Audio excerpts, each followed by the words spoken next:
The Stanley Cup Final nearly here as the Vegas Golden Knights will take on the Carolina Hurricanes after their win over Montreal on Friday. It'll begin tomorrow night at 8 o'clock. And in the IIHF World Championship, the Sabres' own Konsta Helenius scored the golden goal in the first overtime period to give Finland a 1-0 victory over Switzerland and World Championship gold. The NBA Final set after the Spurs took down OKC in Game 7 over the weekend, 111-103. The final gets underway Wednesday night with an 8:30 tip. Around the NFL, ESPN's Jeremy Fowler reports that the Patriots, quote, remain confident they will acquire Eagles wide receiver A.J. Brown via trade. Fowler also said his feeling is that the 49ers will probably not be able to trade wide receiver Brandon Ayuk. New Orleans football's Nick Underhill reports that Saints wide receiver Chris Olave gained 10 pounds of muscle and looks great at OTAs. And Jaguars coach Liam Cohen said he is focused on improving the deep passing game, particularly the chemistry between quarterback Trevor Lawrence and wide receiver Brian Thomas. That's your Paddock Chevrolet Sports Update. Paddock Chevrolet with you for the extra mile since 1935. I'm Joe Cali for Western New York's Voice of the Fan, WGR.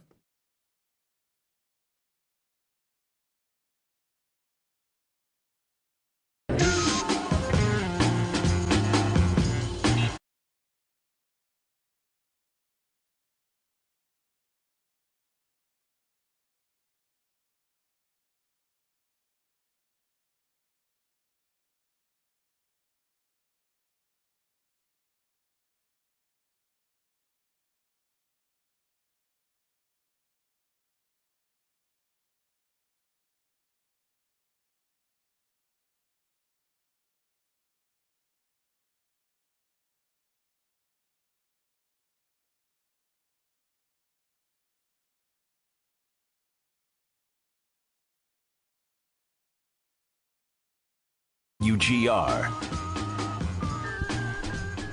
Hey, everybody. Beautiful outside. I spin my mic around. My mic was all tangled up. It looked like it was a little bit of a club twirl move. I mean, mine just wants to slingshot back no matter what, so it happens. We're battling through. It's fine. Jeremy and Joe, Owen Parker, Joe Cali here as well. Beautiful outside.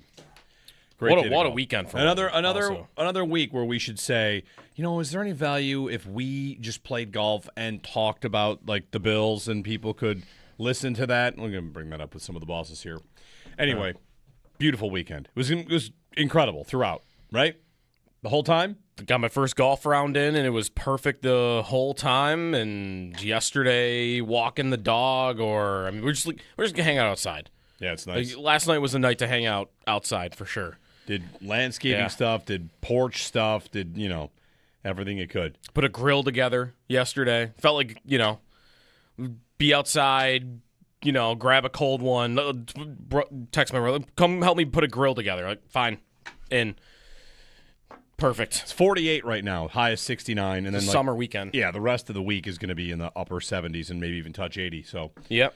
Perfect time to ignore sports. And not the NBA, ignore the NHL.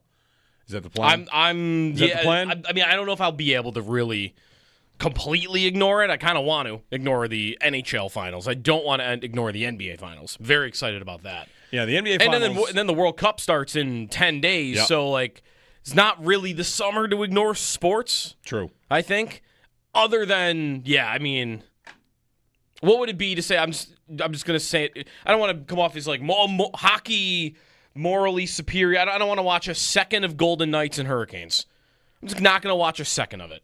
I don't know. I feel like I'll want to see it at some point. I would have probably felt just as bad if Montreal found its way out of that series. That's what I would say to you. I would probably feel just as bad.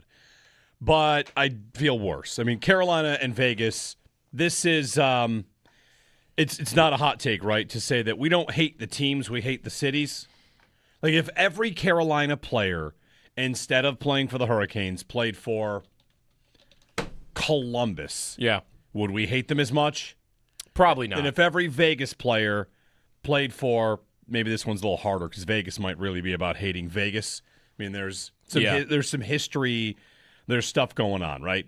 And you'll have your Eichel people that would say, if Eichel was on the Flames. The Eichel hatred is really tested here. Yeah. because the Carolina hatred and distaste is, I mean, core memory, cornerstone, building block of your Sabres identity, possibly. Right, and it is for them the coach.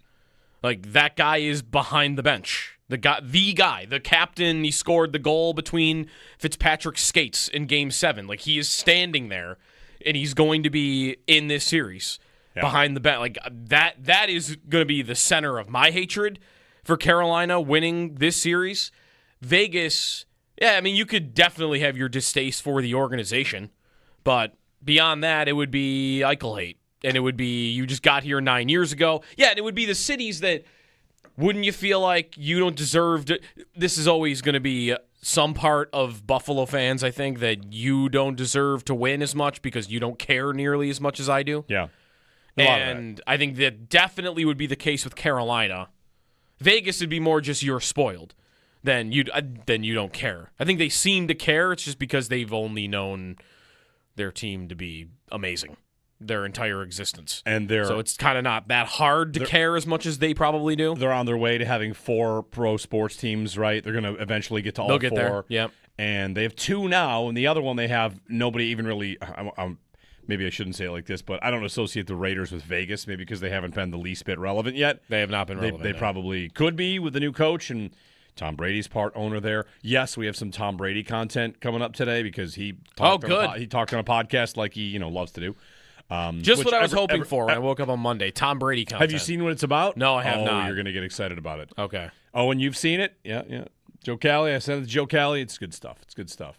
But anyway, Carolina, Vegas. Yeah, Vegas. I don't know. Like, the other thing, Carolina, is there a Taylor Hall hate out there for some that... Not for me. Okay.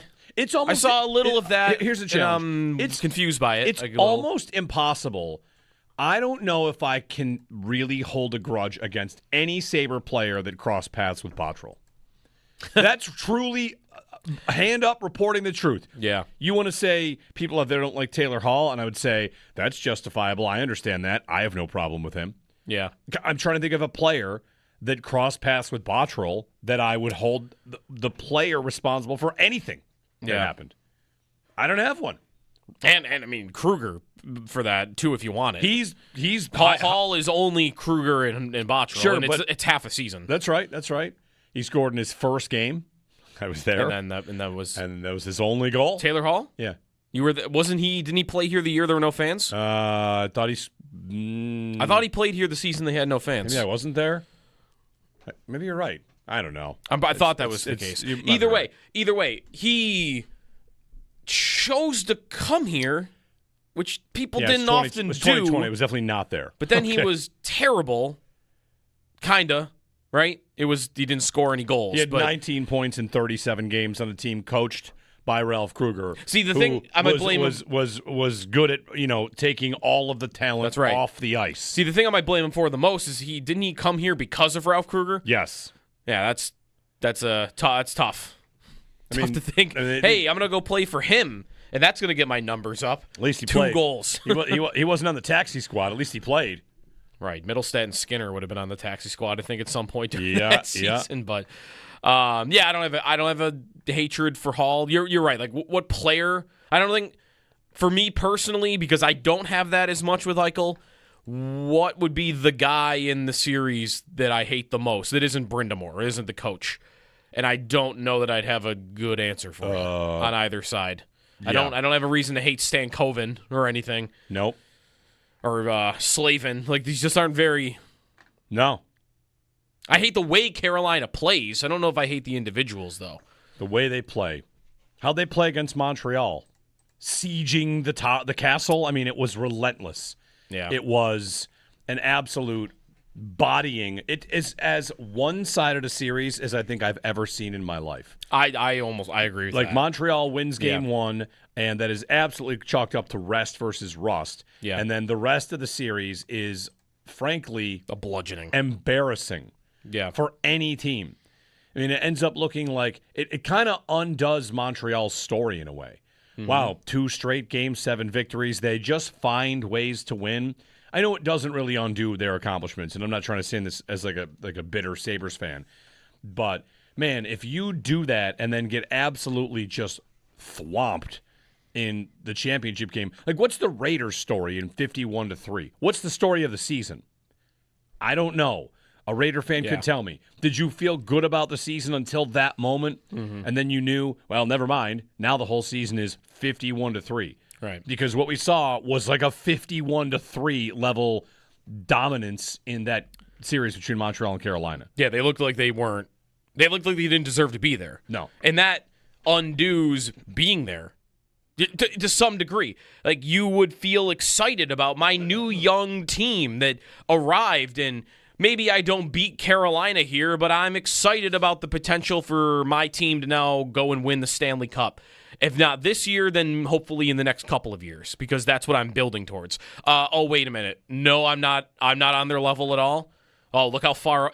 That's really what it would feel like, is the Sabres lose in round 2, and you might feel like, well, I'm not really that far away. That's kind of why I said before the series, I would not mind if Montreal won at all, because I'd have in my back pocket, all right, they made it. I went to Game 7 with them in the finals. I'm not that far away.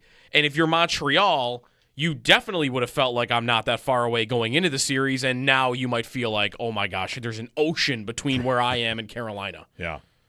And how do you make that up? I don't think there's an ocean between the Sabres and Carolina.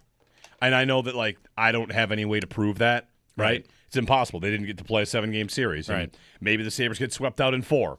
Is there an ocean between Ottawa and Carolina? They lost in 4, but they were more competitive than Montreal was. That's definitely true. Right? Were the Yes. 2 or 3 overtime games? They were the 2 overtime games. They were all competitive games. I mean, Philadelphia was more competitive with Carolina than Montreal was. So, I don't know. The whole thing is Montreal looked it was one double overtime game for Ottawa. But all close games. Yeah, 2-0, 3-2, double OT, 2-1, 4-2. Okay. Versus Montreal just got. I mean, they lost 10-1 in the last 2 games. Yeah. I Just mean, an absolute blowout. I definitely think the Sabres would have been closer. You're right. Like, I have no idea. I want to say I have no idea that I feel like it's possible the Sabres could have just got smoked, but it's also possible they could have won the series. I think I don't know, and what's most likely is something in between those two, and that anything in between those two is better than what Montreal did. So, I don't know. I'm really curious what that would have looked like, their style, how the Sabres would have done against that. Would their goaltending have held up at all in the series? I don't know. I think there's a gap. I wouldn't want to say there's an ocean for the Sabres, though, because I felt like they were the better team than Montreal. Yeah. 803-0550 is our number, 1-888-550-2550. Coming up on the show today, Paul Hamilton at 7. We're going to talk with him about Konsta Helenius and his golden goal in the World Championships. Second consecutive year, the golden goal winner is a Sabre. Last year it was U.S. with Tage Thompson. This year it's Konsta Helenius, and he scored a couple goals in this tournament, important goals in this tournament, a game winner in the game before, the golden goal in this one, drawing lots of rave reviews from Sasha Barkov. Yep. Alexander Barkov said basically he could talk for, did he say he could talk for a month about how great of a person Helenius is? He said 30 minutes. Okay, 30 minutes. I knew it was a 30. Yeah, I don't think it was 30 days. I wasn't sure. I saw the clip and I know it was a 30. 30. Okay, 30. I think it was 30 minutes. Yeah. Okay, it's early. It's before 7 a.m. Doesn't count. Yeah. So whatever. Like we've got that. We got Paul coming up on that. 8 o'clock. Matt Bove joins us. Talk a little bit about the Bills as they're back at OTAs again today, or tomorrow rather. They'll have media tomorrow. He had a chance to talk with Landon Jackson. We'll talk with Matt Bove coming up at 8. At 8:30, Jerry Ostrowski, the Big O, who is hot about Tom Brady's comments about practice squad players and wants to chat about that. So interesting that. Practice squad players. Yes. What Tom Brady said about practice squad players. I missed where did he say it? What is he doing? Isn't he doing like he's doing fashion shows these days? He said it on a podcast where was the name of the podcast something like Championship Mindset. Oh my goodness. And there's a UFC belt on the stage and he's telling the world why he's better than everyone because his brain's better. Basically. That's why I didn't see it. Tom Brady says something on the podcast, Championship Mindset. Right. Oh, I'm in. Yeah, that's my Sunday afternoon. Right. Holy cow. Can't turn away. So yeah. We'll get to that. But, yeah, you've got the Cup final is locked in, and then the NBA Finals. I watched a lot of Game 7 of that, like the second, third, and fourth quarter. I got to it after I got the kids to bed and watched all of that game, rooting for the Spurs, like America was rooting for the Spurs, I think. Everybody was rooting for the Spurs. And I think. it was great. It was awesome. It was great. And I don't know if we're officially at crowning Wembanyama because he's in the finals or if that happens once they win their first title. But the moments right after the final whistle when Wembanyama is like super emotional were powerful. Unexpectedly powerful for me. Like, look at that kid. He cares that much at 22. Yeah. And he got them to the finals, and that team is, of course, loaded all across the board. But it was a great moment, and that is a great matchup for the NBA Finals. While you hate the NHL Finals, the Knicks and Wembanyama Spurs is a great matchup. Could not do better. I mean, for interest, a casual interest especially, I feel like it might be the most interesting finals since like Warriors Cavs or anything with the Warriors. Everything with the Warriors was interesting. Warriors Celtics, Warriors Raptors was interesting. Yeah, that's right. Like anything with the Warriors was good. But since then, I think this is it because of him and because the Knicks on top of that. But he's so young, 22 years old. Like, how often do guys in that sport make it that quickly? Like, Jordan didn't make it that quickly. LeBron didn't make it that quickly. Like, there's probably examples. Maybe Magic did, right? He was a rookie. But him caring as much as he did, he's interesting because he's like, I'm reading stories about how he went like into the middle of nowhere in China to do like ancient warrior training for a month in the offseason. And he is kind of trying to be a villain maybe at the same time where he's up there at the end of the season giving a list of bullet points why he thinks he's the MVP, which could come off as arrogant to some people, I'm sure. I mean, I kind of loved it. He's ordering a hit on other players on the other team in the middle of this playoff series. And he's also the biggest guy on earth. Like, how often do you root for the big guy? You're rooting for Goliath, but I kind of find myself rooting for Goliath. I don't know why it all adds up to that. I think I just kind of want to see this thing be that incredible because you feel like it should be for how big he is, right? Yeah. So I think I kind of want to root for him. I mean, the way he showed that he cared at the end of the Western Conference Finals. And also, I think a little part of me is all the idiots that you see out there that are criticizing him for caring that much. Oh, you didn't win the championship, did you? Oh, God. You won the conference. Look how excited. The hockey comparisons to not touching the trophy, which I know is, that's tradition, and him holding up the Western Comp. I just kind of and letting fans touch it. And letting fans, I just kind of want to root for him in general. Rings culture is so pervasive, you're not even allowed to celebrate the chance to play for one. Right. If you don't have a ring, nobody cares. But, can I be excited to play for one? And everyone's making their jokes right now about he's gonna rule the sport for the next 20 years. It's watching him is still incredible. It is that crazy. that he does exist. There was one play late in the second half, maybe fourth quarter, where he gets on his horse to run back in transition to try and block a three-pointer. Yes. And he did not, but the visual of it was truly nuts. Right. How much ground he covered and how high he jumped. Yes. Yeah. A man that tall, running that fast, and then leaping into the air. Yeah, if I were that shooter, I would have just been horrified. Look what is running at me. Pump fake. At full speed. It's a pump fake, and a Star Destroyer flies by your field of vision. Yeah. Yeah, well, he's the show right now. Like, that is him at Madison Square Garden. They don't host, though, Game 1, right? No. And Game 1's in San Antonio. Who do you root for on that side? Like, for me, I'll root for Vegas. I know I will root for Vegas. But for the NBA, the NBA I'm not sure. Probably the Knicks. I'll probably root for the Knicks. But I don't know. I've previously hated the Spurs, but not anymore. I don't know that I ever had a Spur. Duncan? Yes, Duncan. And Popovich and Duncan, Ginobili, Parker. I did not like the Spurs. What was the reason for not liking that team? They won all the time and they were boring. Ginobili was boring. Ginobili was annoyingly good. The big fundamental. They kind of had their thumb on the league. They were so good. It was just, they're boring good. Yeah, okay. And even though they weren't exactly boring, I know Tony Parker and Ginobili were not boring. I just didn't like them. Yeah. I think I might side slightly with the Spurs as a rooting interest. Then I don't have any really ill will towards the Knicks. Think it's been funny to make fun of the Knicks for 25 years. And their fans always think that they were going to get the best player when they were like a doormat in the league. I think I'm over what they had been in that sport, which is kind of like what the Cowboys are, right? Mm-hmm. It doesn't matter if they're good or not. Like that's the team that's always going to get talked about. What are they going to do? What the ESPN's on? Guess what they're talking about in the middle of a season, even though they're 19-35. They're talking about the Knicks. And like, why am I hearing content about them? But they've actually been good for 5 years now. So that's a tougher one.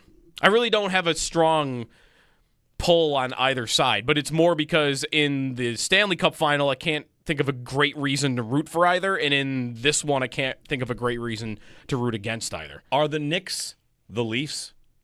Yes. Right? In that Yes, sport, they are. in that sport, they're the Leafs. Yes. They're the place that should kind of have it. Yeah, you should have one. You are the one. You're the biggest market in the sport. Yeah.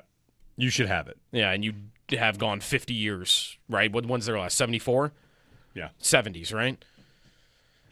So anyway, yeah, I don't know who I'll root for, but we'll figure it out. This will be one of those where I'm not going to be able to tell you for sure who I'm rooting for until the game is on. And when the game is on, I feel like I'm going to get pulled towards Wembanyama. Yeah.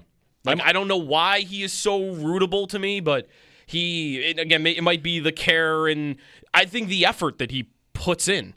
You know, like guys at that size get hurt all the time, and in that sport, not everybody always takes it totally seriously. And I mentioned the warrior training. He's like the flexibility training that he does all the time. Like I feel like that dude puts in so much work to be able to play as much as he does at that size that I kind of want to just root for him in general. I might find my way to rooting for in the NBA, like you do in a March Madness game, where every impressive play you cheer for. Yeah. You know, there's the last 5 minutes, you're just cheering all the baskets. It's kind of how I felt about Cavs Warriors at the end of it. Yeah. Like I was rooting for the Cavs early in it, but once they both won, it's like everything that happened that was impressive. Like Steph would hit a shot from almost half court. Like I want to be mad at that. Like that was insane. Right. So maybe that's how this will feel as well. That gets going on Wednesday, by the way, right? Yep, Wednesday. And the Cup final is tomorrow. So off we go. Carolina and Vegas. And thank goodness the Thunder are not still playing basketball. Yes, I agree with that. Very happy. 803-0550. It's also June 1st, kind of wrapping up a lot of things that are going on. We're waiting for an A.J. Brown trade, but maybe the Chiefs are getting back into that. And there's been increased speculation that the Rams would be seeking A.J. Brown. Although that was suggested, I saw, as like an in-season trade, so maybe this thing could linger on longer and longer. Mm-hmm. But it is June 1, and the post-June 1 window opens, so if the Eagles want to trade A.J. Brown, it becomes a lot more doable today. Yeah, and Jeremy Fowler said over the weekend, even though they might not be as likely, keep an eye on Alvin Kamara and also Brandon Ayuk today. Okay. That a reason why nothing's happened with them could be that the same reason that nothing's happened with A.J. Brown. That they might be more tradable once June 1st hits. And that would be today at what, 12? I believe know. so. Is it noon? Yep. 803-0550, our phone number, 1-888-550-2550. That'll be the plan. We'll have some fun along the way on this beautiful, beautiful Monday as we get closer to, the Sabres offseason. Get you on Consta Helenius, where he ranks, really, on the Sabres hierarchy of untouchables, if that phrase is a little too strong. Apologies. It tends to be like the phrase you use. But another big goal and a big moment for a guy that stepped in a big spot for the Sabres and has a lot of Sabres fans, I think, feeling pretty good. 803-0550, 1-888-550-2550 here on WGR.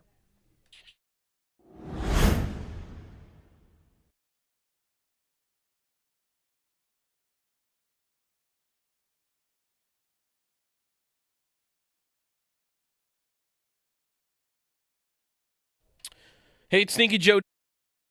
The rest of the week is going to be in the upper 70s and maybe even touch 80. So, yep. Perfect time to ignore sports. And not the NBA, ignore the NHL. Is that the plan? Is that the plan? I mean, I don't know if I'll be able to really completely ignore it. I kind of want to ignore the NHL finals. I don't want to ignore the NBA finals. Very excited about that. Yeah, the NBA finals. And then the World Cup starts in 10 days. Yep. So, like, it's not really the summer to ignore sports. True. I think. Other than, yeah, I mean, what would it be to say, I'm just going to say it. I don't want to come off as, like, hockey morally superior. I don't want to watch a second of Golden Knights and Hurricanes. I'm just not going to watch a second of it. I don't know. I feel like I'll want to see it at some point. I would have probably felt just as bad if Montreal found its way out of that series. That's what I would say to you. I would probably feel just as bad.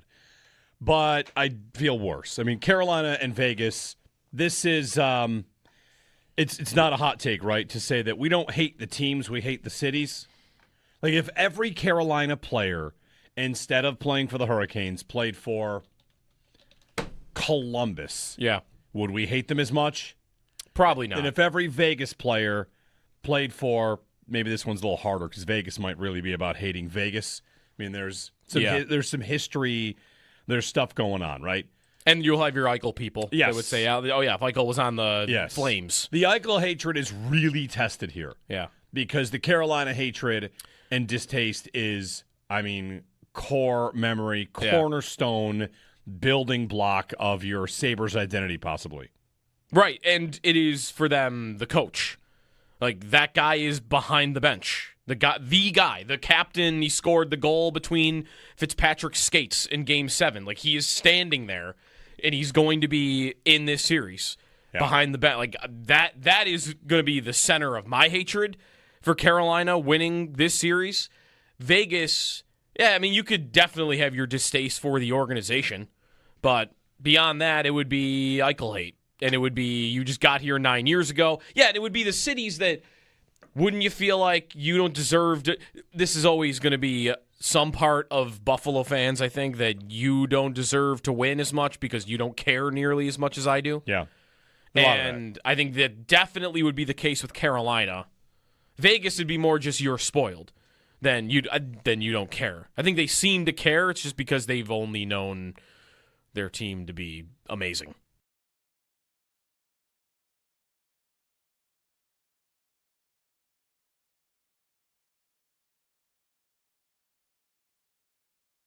I hate the way Carolina plays. I don't know if I hate the individuals, though. The way they play. How'd they play against Montreal? Sieging the castle? I mean, it was relentless. Yeah. It was an absolute bodying. It is as one-sided a series as I think I've ever seen in my life. I agree with that. Like, Montreal wins game 1, and that is absolutely chalked up to rest versus rust. Yeah. And then the rest of the series is, frankly, a bludgeoning. Embarrassing. Yeah. For any team. I mean, it ends up looking like it kind of undoes Montreal's story in a way. Mm-hmm. Wow, 2 straight Game 7 victories. They just find ways to win. I know it doesn't really undo their accomplishments, and I'm not trying to say this as like a bitter Sabres fan. But, man, if you do that and then get absolutely just thwomped in the championship game, like, what's the Raiders' story in 51-3? What's the story of the season? I don't know.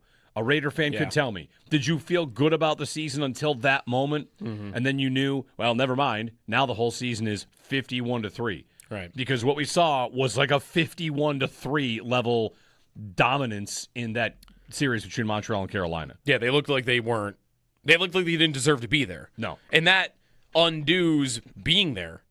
To some degree. Like, you would feel excited about my new young team that arrived, and maybe I don't beat Carolina here, but I'm excited about the potential for my team to now go and win the Stanley Cup. If not this year, then hopefully in the next couple of years, because that's what I'm building towards. Oh, wait a minute. No, I'm not on their level at all. Oh, look how far.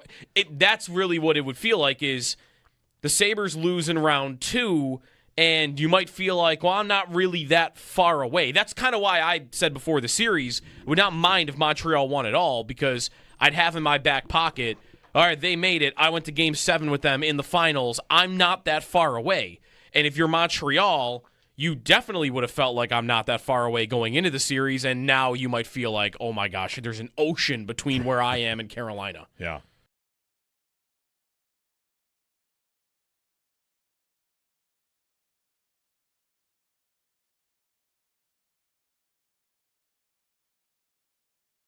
Final nearly here. The Vegas Golden Knights will take on the Carolina Hurricanes after their win over Montreal on Friday. It'll begin tomorrow night at 8. In the IIHF World Championships, the Sabres' own Konsta Helenius scored the golden goal in first overtime to give Finland 1-0 victory over Switzerland in the World Championship. And the NBA Finals set after the Spurs took down OKC in Game 7 over the weekend, 111-103. The final gets underway on Wednesday night with an 8:30 tip. Looking around the NFL, ESPN's Jeremy Fowler reports that the Patriots remain confident they will acquire Eagles wide receiver A.J. Brown via trade. Fowler also said his feeling is that the 49ers will probably not be able to trade wide receiver Brandon Ayuk. Jaguars coach Liam Cohen said he's focused on improving the deep passing game, particularly the chemistry between quarterback Trevor Lawrence and wide receiver Brian Thomas. And yesterday in the MLB, the Blue Jays, they fell to the Orioles 9-5. The Yankees beat the A's 13-8. The Red Sox beat the Guardians 9-4. And the Mets beat the Marlins 10-1. That's your Paddock Chevrolet Sports Headlines. Paddock Chevrolet with you for the extra mile since 1935. I'm Joe Cali for Western New York's Voice of the Fan, WGR.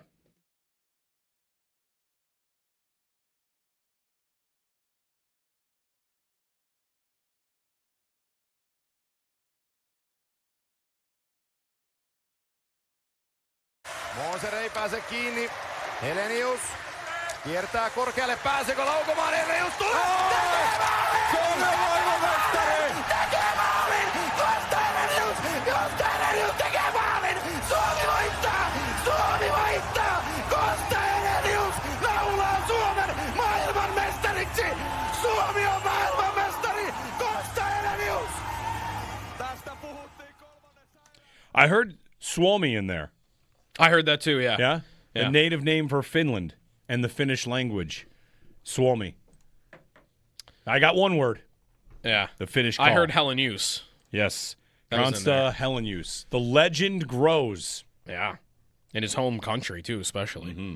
The Swiss. That was a great goal. Yeah. He tried to stiff arm midway Yeah. through the play. I'm not sure he ever actually connected that with the guy that was chasing him around. Which one was it? Was it Moser? It was someone else. I think it was Moser, but he got him at the end. He Yeah. nailed both those. Oh, yeah, the collision Awesome. after he scores? Yes, the truck stick knocking two guys That down. was insane. So good. Rips the helmet off. Makes me really wish that in Game 7, when I was there for one of the intermissions, that I was successful in getting my Helenius jersey, but I did not get it. How safe should we feel he is? He is either A, the future best player in franchise history, or the single best trade piece of all time. Right? Correct. Who really thinks that Jarmo's going to trade that guy? No way. Absolutely no way. Yeah. From the prospect side of it to the Finn side of it. Like, no. You're telling me I've got a countryman? He's a hero. I get to have? No, sir. Under no circumstances. Knock on wood. Mark the date. Yeah, yes, I agree. I don't want to just always play the game of our GM is Finnish, so they can never trade a Finn again. It's not a but Finn. I know, right? It's a 19-year-old dude that stepped into Boston. Sorry, Montreal was your best player at forward. and then played with Barkov. And scored the golden goal for the yeah. Finns. Like, Yeah, I know. That's right. it's not just a Finn. No, I know. That's right. I would be... Does it feel like right now... Is Bill Guerin going to trade Jack Hughes in the next month? Like, no. He scored a pretty big goal. He's on my... I mean, he doesn't have Jack Hughes. But the point is, like, in that scenario, like, no. That's the only kind of guy you would want to trade Helenius for at this point. Right. Is a Jack Hughes, like Connor McDavid. Like, you need to really reel in a fish to make it feel okay. I think the Sabres will be able to reel in a fish without Helenius being in the deal. You can do that. Yeah. Like, look at the Or can you get a fish with him being the only guy in the deal? Is the other way to look at it. That might be. But Robert Thomas cost me Helenius a first and something else at the deadline. Now, can I get him for just Helenius? But speaking of Robert Thomas, if you go far enough back, the O'Reilly trade, the biggest prospect in the conversation was Robert Thomas. Yep. And who'd the Sabres get instead? Tage. Mm-hmm. So here's St. Louis, who made a trade back then in a trying to win a cup window. They went out and they got O'Reilly. I don't know if they exactly thought they were going to win a cup that year, but whatever. Yep. They held tight and did not trade either Thomas or Jordan Kyrou, who were like the two top guys that they could have traded, I think, at the time. I think Kyrou was also there at that moment. I think that's okay. He might not have been on the Blues, but he was in the system. Right, they came up kind of together. Gotcha. Right, yeah, because I feel like I remember those names all the way back to that trade. They don't trade him. Instead, they trade Tage, and for a while, we waited for Tage to blossom, and he ultimately did. But, man, I don't think there's any chance Hellenius is getting moved for anybody. There's a lot of other players. I think Östlund is on the list that he got passed in a month. That's interesting to me because should that be the case? I'm excited about Hellenius too. I don't really want to see them trade either of them. I'm excited about both.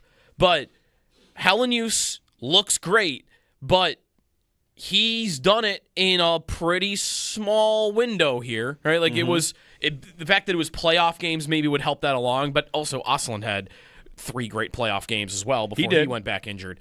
So I've got Hellenius here. He did it in the World Championships. He played 9 games for them this year in the regular season. Yeah. You know how many games Östlund played for them? 60. That's a lot of. Yes. That's a lot of. I know this dude can do this in the NHL because I just watched him do it for 60 games, and then in the playoff games he played, he also did it. It's just easy to forget about it because it happened 2 weeks before Hellenius did. I might want to. Again, I'm not here kicking Östlund off the team, but I think they're even to me. I think they're even. I don't want to ask something. Well, I don't want to trade either. The fact that he played 60 games, and we knew he was a part of the team and a good player. Yeah, he just elevated, I think, in the conversation space in the playoffs in the Boston series. He became like a holy cow, look at this game. Yeah, what was our draft party day? That was the game 3. Game 3, he was their best player. Yes. Yeah. And the series was tied 1-1 at that point. That was a tight game. He was very good. He was the best player on the ice. Yes. He was very good. I mean, to be fair, Östlund is 2 years older than Hellenius. That's is. fair. So, in 2 years, do you think Hellenius can play 60 games for you? I think he's probably going to play 60 games next year. That's true. So, there's that. I think that, to me, Hellenius's timeline compared to Östlund's, when you look at it, is just accelerated. Hellenius is doing things earlier than Östlund did them at bigger numbers. And to me, that indicates there's a deeper ceiling to be, a higher ceiling to be found. You feel like he's a more likely guy to be your long-term number 1 center. Right. I think Östlund is a floor 3C guy. If he does nothing the rest of his career to get any better, he's already a decent middle 6 centerman in the NHL. Hellenius, to me, could be the kind of guy that I talk about playing with Tage, a true premier 1C that can be a game breaker. Yep. And that's, to me, very valuable. I think this, I'm with Jared. I think it might make Östlund very much a piece to think about. The movable piece. For the GM. Yeah. I know we all love all these guys right now. Right. Not that we're I love eager Östlund. to. Right. Nobody should be eager to, because you don't need to do anything right now. You're good. But if you lose Tuck, or if you whatever happens here, I think you now have a bunch of bullets. Let me give you you go ahead. I was just saying, I don't mind taking both off the table. I know, and Sure. I have been really wanting and have really, what appeals to me this offseason is you go make the biggest move you can, because you could win the Stanley Cup next year, and you should go get the best player you can get your hands on. But I wonder if you need to trade either one of these guys for the type of player that might be available. Do you have to trade one of them for Jordan Kyrou or Jared McCann or even Connor Hellebuck if you don't have bidders? I feel like you might be able to do something like that without either, because I don't know. I feel like this might, especially if Hellenius reaches the ceiling we're talking about. This is my number 1 and number 2 center for the next 10 years. Are they above Norris for that? Are they above McLeod for that? What? Because I feel like that's a real possibility that I might just want to hang on to both and say, you know what, if it costs me some trade for a 28-year-old, then it's going to cost me that trade, because I think these are my top 2 centers for a decade, and I'm not giving up either one of them. Sure, but the top 2 centers for a decade, by the time you get to half that time, Tage is no longer here. Right. And, Dahlin, I think, probably would be, and might have a little more time left, and the talk conversation is over by the time those 2 are top 2 centers. So, like, what window am I shooting for? Am I shooting for 5 years from now? I think I'm shooting for now. But the difference is they're both good right now. That's already. true. That's true. Right. But like to your point about Ostlund and his 60 games, when I looked that up to see like how many games did Ostlund play this year, and I saw the number 60, my initial reaction, to be totally honest, was like, I feel like I didn't think about him for 60 games. We would have noticed him, nice player, and it all elevated in the playoffs. And the only difference really for Hellenius is he didn't get those 60 games. He'll be 20 next year. Can he have Barkov? And can he have Barkov's season as a 20-year-old? Can I tell you what it was? Barkov's rookie 20-year-old season. Barkov played at 18. Right. So Barkov was his third season in the league. And are the comparisons there going to be unfair but also made all the time? Yes. Both, yes. They're Finns. Probably. In fact, also they appear to be close. Yes. And play well together. Barkov in his age 20 season had 59 points in 66 games. That's a big ask. He was a number 2 overall pick. But he'd played 120 games by that point. Like, what does a Hellenius full season look like right now, based on what you've seen from him? 50 points does not sound nuts to me at all. How about him being like a Calder finalist next year? Yeah, I mean, Like, I think that is realistic, that he would be in the conversation with like Gavin McKenna, that he's 50, 60 points, and maybe he's not winning it with that, but where you're mentioning him by the end. And because I think there's more to his game than just the scoring, which is another reason to be excited about it. Right. We were hearing all the Brad Marchand comparisons to Zach Benson in the playoffs. Last year, I had Michael Leone, the Amherst head coach, on my podcast, and he compared him to Brad Marchand. Like in the Amherst playoff run, like he's playing like he's Brad Marchand right now. Hellenius? Yeah, Hellenius. Yeah. And a team full of Marchands is what the Sabres are going to have. that's exciting. But I think, if he plays a full season next year and he's playing in the top 6, I don't think 59 points is crazy at all. I don't think that's crazy either. Again, Barkov did it in 66 games. Right. But 59 for Hellenius, yeah. I think it's entirely doable if he's playing consistently in a role that fits that. Yeah. I think that's the key to me, is I think if you give him that opportunity, he'll do it. Right. Well, does he deserve that already on this team? Like, is there that spot? What does that look like? Is he on the wing? Is he playing center? There's a lot of questions to be answered about what that situation looks like. Yeah, how many minutes is he playing? Like, if he plays as many minutes as Ostlund did last year, 13 minutes and 58 seconds a night, he's not getting 59 points in 66 games. No. But if he's playing 16 minutes a night and he's getting power play time, right, that might be a spot to think about him a lot. I don't know what his minor league numbers look like for that, but is he somebody that can help me on the power play at all? Because we desperately need it. And if he's going to be one of your better offensive contributors starting now, we know he can finish, no pun intended. Yeah. Like, power play. Like, if he's playing power play and he's playing more than Ostlund did last year, then I think you should expect bigger numbers. 803-0550. I did not see any talk rumors over the weekend. If you guys did, let me know. I did not. The only thing I saw in the Sabres from the weekend was about Devin Levi, that Chris Johnston said Buffalo's crease is pretty stacked, and Levi is someone teams are certainly showing interest in. Right. That's from the Chris Johnston show on Friday. Yeah, he's getting traded. Yeah. Yes. Levi, Mertka, the first, Ostlund. Yarmo can go shopping here. Oh, yeah. He's not shopping Ostlund. He's not shopping Hellenius. Again, he doesn't have to shop Ostlund. I'm not eager to. I saw something from over the weekend that the Blues, maybe I'm thinking about all the Blues trades. They did trade for Mertka, right? Like, they agreed to trade for Mertka in the Parayko deal. Yes. That I saw something about last year when they tried to trade Jordan Kyrou to Seattle. At the draft. It was for the 8th pick, and it was for Mertka. Yeah. So that's twice they've tried to trade for him in the last calendar year. Like, I feel like I want to trade with. There's going to be a trade with the Blues. I don't even know who it would be for, but just that dude in the Sabres system, they've twice now tried to trade for. Yeah.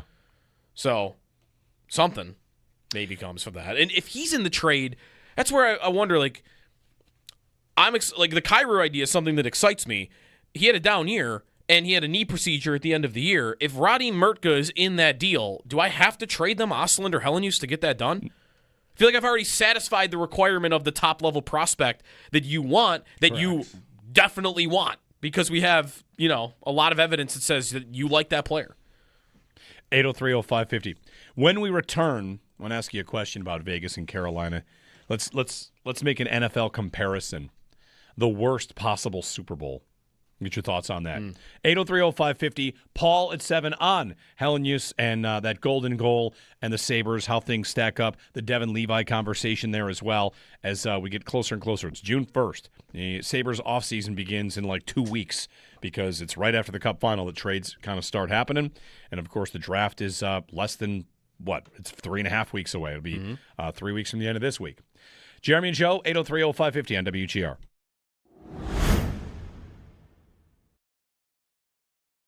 I hate the way Carolina plays. I don't know if I hate the individuals, though. The way they play. How'd they play against Montreal? Sieging the castle? I mean, it was relentless. Yeah. It was an absolute bodying. It is as one-sided a series as I think I've ever seen in my life. I agree with that. Montreal wins game one, and that is absolutely chalked up to rest versus rust. Yeah. And then the rest of the series is, frankly, a bludgeoning. Embarrassing. Yeah. For any team. I mean, it ends up looking like it kind of undoes Montreal's story in a way. Mm-hmm. Wow, 2 straight Game 7 victories. They just find ways to win. I know it doesn't really undo their accomplishments, and I'm not trying to say this as like a bitter Sabres fan.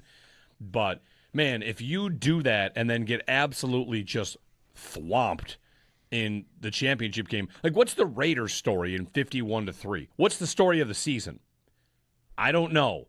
A Raider fan could tell me. Did you feel good about the season until that moment? Mm-hmm. And then you knew, well, never mind. Now the whole season is 51-3. Right. Because what we saw was like a 51-3 level dominance in that series between Montreal and Carolina. Yeah, they looked like they weren't. They looked like they didn't deserve to be there. No. And that undoes being there to some degree. Like, you would feel excited about my new young team that arrived, and maybe I don't beat Carolina here, but I'm excited about the potential for my team to now go and win the Stanley Cup. If not this year, then hopefully in the next couple of years, because that's what I'm building towards. Oh, wait a minute. No, I'm not on their level at all. Oh, look how far. That's really what it would feel like is the Sabres lose in round 2, and you might feel like, well, I'm not really that far away. That's kind of why I said before the series, I would not mind if Montreal won at all, because I'd have in my back pocket, all right, they made it. I went to Game 7 with them in the finals. I'm not that far away. And if you're Montreal, you definitely would have felt like I'm not that far away going into the series, and now you might feel like, oh my gosh, there's an ocean between where I am and Carolina. Yeah.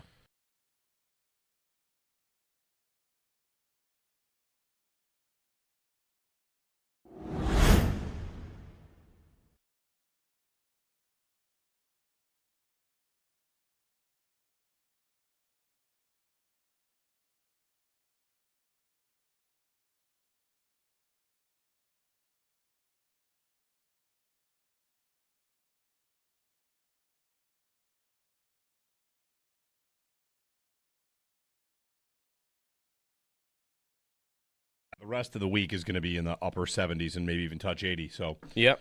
Perfect time to ignore sports. And not the NBA, ignore the NHL.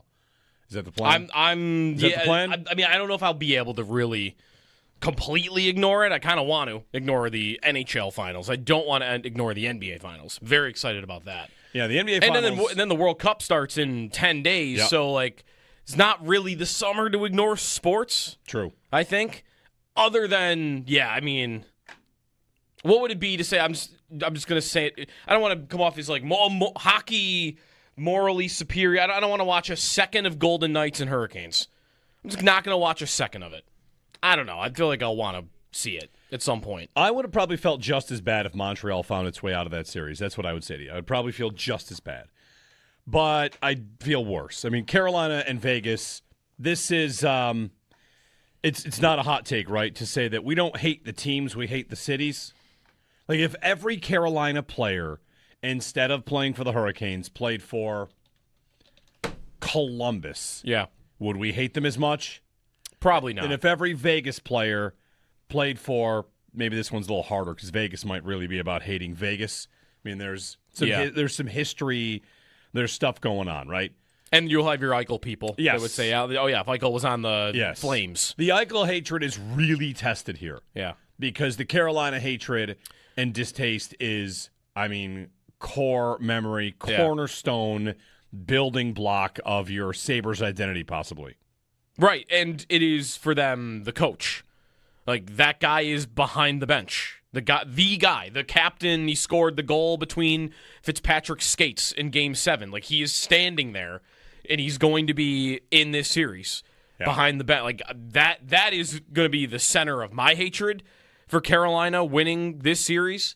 Vegas, you could definitely have your distaste for the organization, but beyond that, it would be Eichel hate. And it would be, you just got here 9 years ago. Yeah, and it would be the cities that, wouldn't you feel like you don't deserve to, this is always going to be some part of Buffalo fans, I think, that you don't deserve to win as much because you don't care nearly as much as I do. Yeah. And I think that definitely would be the case with Carolina. Vegas would be more just you're spoiled than you don't care. I think they seem to care. It's just because they've only known their team to be amazing.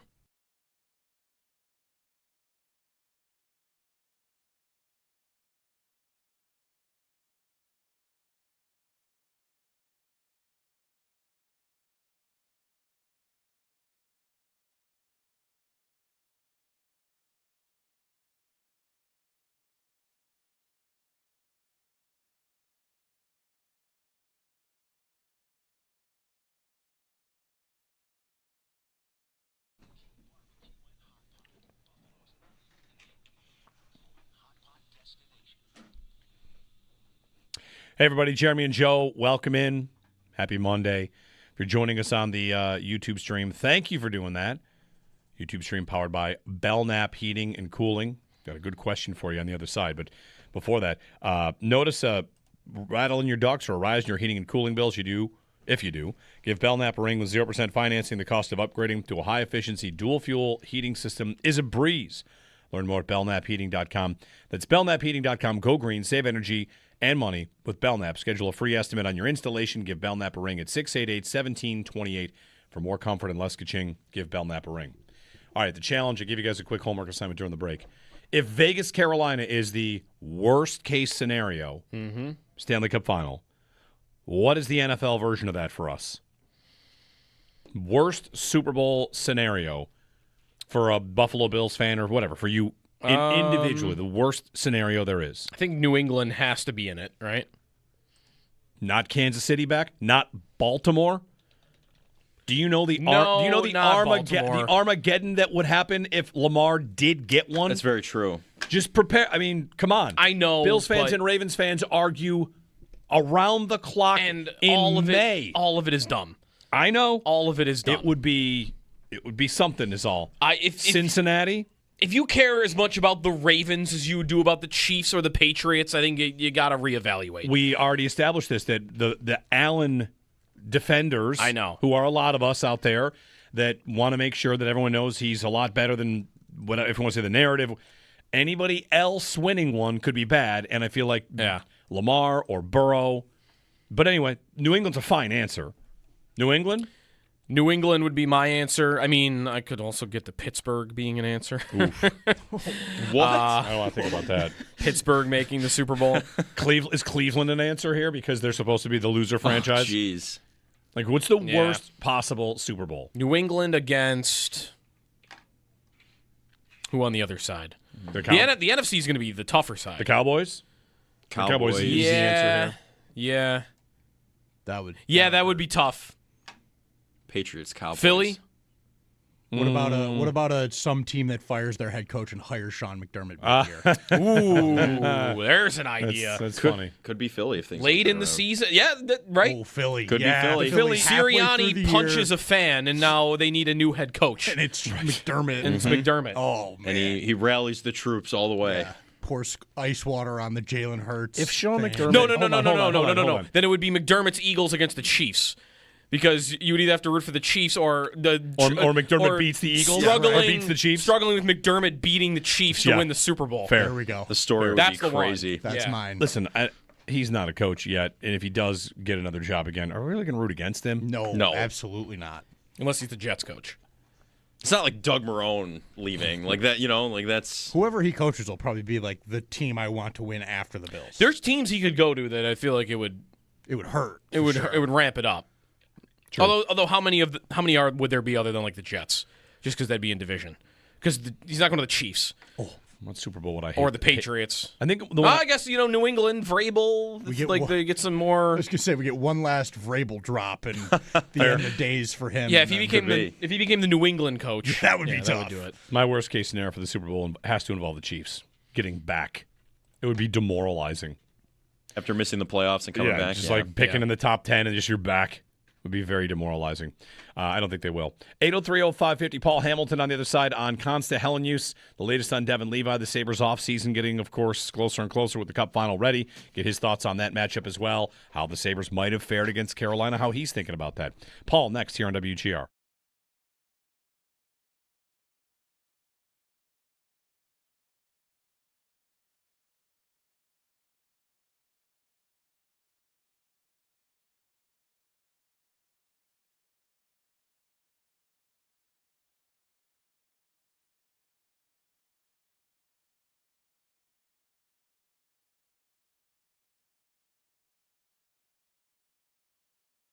How safe should we feel he is? He is either the future best player in franchise history, or the single best trade piece of all time.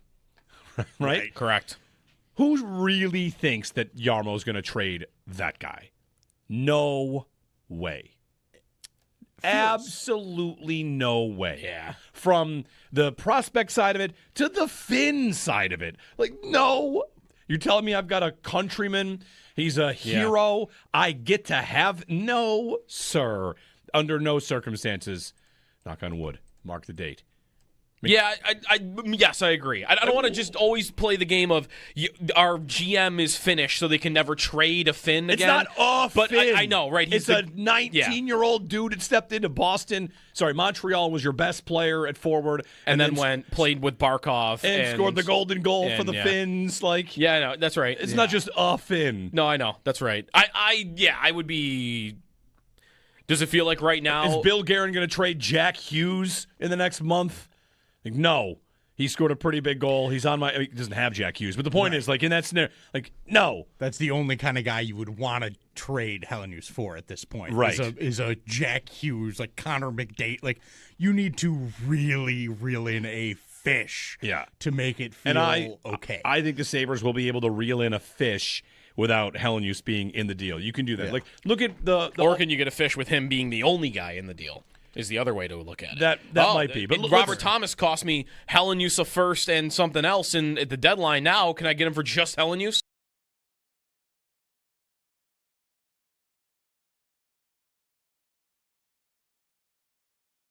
I've got Hellenius here. He did it in the World Championships. He played 9 games for them this year in the regular season. Yeah. You know how many games Ostlund played for them? 60. That's a lot of. And that's a lot of, I know this dude can do this in the NHL because I just watched him do it for 60 games, and then in the playoff games he played, he also did it. It's just easy to forget about it because it happened 2 weeks before Hellenius did I might want to, again, I'm not here kicking Ostlund off the team. I think they're even to me. I think they're even. I don't ask something. Well, I don't want to trade either. The fact that he played 60 games, and we knew he was like a part of the team and a good player. Yeah. He just elevated, I think, in the conversation space in the playoffs in the Boston series. He became like a holy cow, look at this kid. Yeah, what was our draft party day? That was game 3. Game 3. He was their best player. Yes. Yeah. And the series was tied 1-1 at that point. That was a tight game. Like he was very good. He was the best player on the ice. Yes. He was very good. I mean, to be fair, Ostlund is 2 years older than Hellenius. That's is. fair. So, like, in 2 years, do you think Hellenius can play 60 games for you? I think he's probably going to play 60 games next year. That's true. So, like, there's that. I think that, to me, Hellenius's timeline compared to Ostlund's, when you look at it, is just accelerated. Like, Hellenius is doing things earlier than Ostlund did them at bigger numbers. And to me, that indicates, like, there's a deeper ceiling to be, a higher ceiling to be found. You feel like he's a more likely guy to be your long-term number one center. Right. I think Ostlund is a floor 3C guy. Like, if he does nothing the rest of his career to get any better, he's already a decent middle six centerman in the NHL. Helenius to me could be a like the kind of guy that I talk about playing with Tage, like a true premier 1C that can be a game breaker. Yep. And that's to me very valuable. I think this. I'm with Jer. I think it might make Östlund very much a piece to think about. The movable piece for the GM. Yeah, I know we all love all these guys right now. Right. Like, Not that we're I love eager Östlund. to. Right. Nobody should be eager to because you don't need to do anything right now. You're good. But if you lose Tuck or if you whatever happens here, I think you now have a bunch of bullets.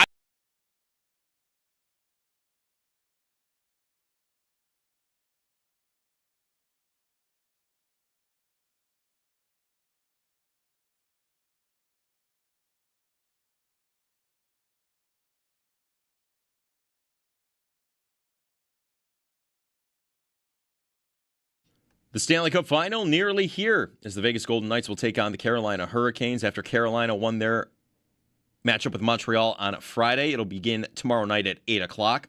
The IAHF World Championship, the Sabres' own Konsta Helenius scored the golden goal in first overtime to give Finland a 1-0 victory. In the NBA, the final is set after the Spurs took down OKC in Game 7 over the weekend, 111-103. The final gets underway on Wednesday night with an 8:30 tip. Looking around the NFL, ESPN's Jeremy Fowler reports that the Patriots, quote, remain confident they will acquire Eagles wide receiver A.J. Brown via trade. Fowler also said his feeling is that the 49ers will probably not be able to trade wide receiver Brandon Ayuk. The Jaguars coach, Liam Cohen, said he's focused on improving the deep passing game, particularly the chemistry between quarterback Trevor Lawrence and wide receiver Brian Thomas. And yesterday in the MLB, the Blue Jays fell to the Orioles 9-5. The Yankees beat the A's 13-8. The Red Sox beat the Guardians 9-4. And the Mets beat the Marlins 10-1. That's your Paddock Chevrolet Sports Update. Paddock Chevrolet with you for the extra mile since 1935. I'm Joe Cali for Western New York's Voice of the Fan, WGR.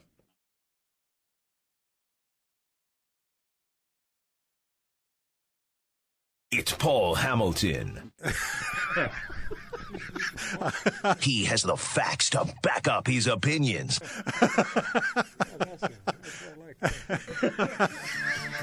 On WGR Sports Radio 550. Paul Hamilton, our Sabres beat reporter, who also is down covering the Bills from time to time. You know, Paul, you'll be busy these next couple of weeks, right? The Sabres offseason is going to be.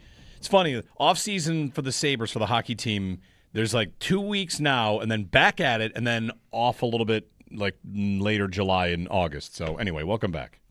Yeah, well, usually, the last 14 years, I've been there for the start of OTAs and, for the Bills and the whole thing. But, tomorrow will be my first time down there since, so that's been a little bit different. You get a look at the new stadium. You can drive by that, which appears to be done on the outside. I haven't been down there in a little bit, so get a chance to see that. Almost. Do you realize that the Yankees almost broke a record from 1920 yesterday? I did not realize that. What is it? They scored 13 runs in an inning. The last time the record is 14, and Babe Ruth was in the lineup in 1920. Okay. It's a Yankees record, right? That's a Yankees record. record. I wonder what the record is for most runs in an inning by any team. It was insane. They brought 17 guys to the plate. It was like they had batted around twice, and had they gotten one more hit or one more guy on, Volpe would have batted for the third time in the inning. Batting around twice almost. Man, Paul was going to bat around twice. Yeah, they made it all the way around twice. And I'm a third time. Yeah, that's a good question. Batting around. Okay, now we're on the deciding batting around once or twice, but I know what you mean. It's like slow pitch softball. Yeah, right. I've seen that in softball, but I've never seen that in a Major League Baseball game. The record for runs in an inning's got to be in the 20s, right? It's 18, and it was set in 1883. So the modern record is 17 in 1953. Okay, it's been a while. Modern is 1953, apparently. Well, Paul was going to ram that stat in one way or another in this segment. He came in with an agenda. Let's do it right out of the top. Yeah. I'm getting this in. 13 runs. Had to get that in. And the thing about it, too, is they scored the 13 runs and still had not had an out. Oh, so their 13th run came and there was still 0 on the board? So you're 0 disappointed outs? there's only 13. Wow. Yeah, so they had no outs, and they had got the 13th. I think they may have had 12. I think the 13th came with 1 out. So I think they had 1 out, no outs with 12 runs in. Paul Hamilton, we're going to talk a little Sabres offseason here. Paul, the legend of Konsta Helenius grows. He scores the golden goal for the Finns at the World Championships. And I wonder what you think about this because, you're one to, if I could say this in a positive way, make sure, calm down, don't get ahead of yourself. But at the same time, like Helenius, from the time he jumped into the lineup for the Sabres and pretty much now at the World Championships, he's playing with Barkov, and Barkov's got all these great things to say about him. How high do you think things could go for him? And whether or not the Sabres would envision him, obviously they took him with a first-round pick, if even they're a little bit surprised by how quickly it's come together for him. Well, it's 2 years in a row, by the way, that a Sabre has scored the golden goal. Right, Tage Thompson did that last year.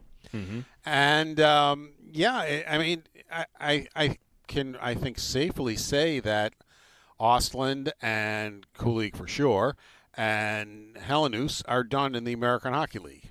I don't think they're going back.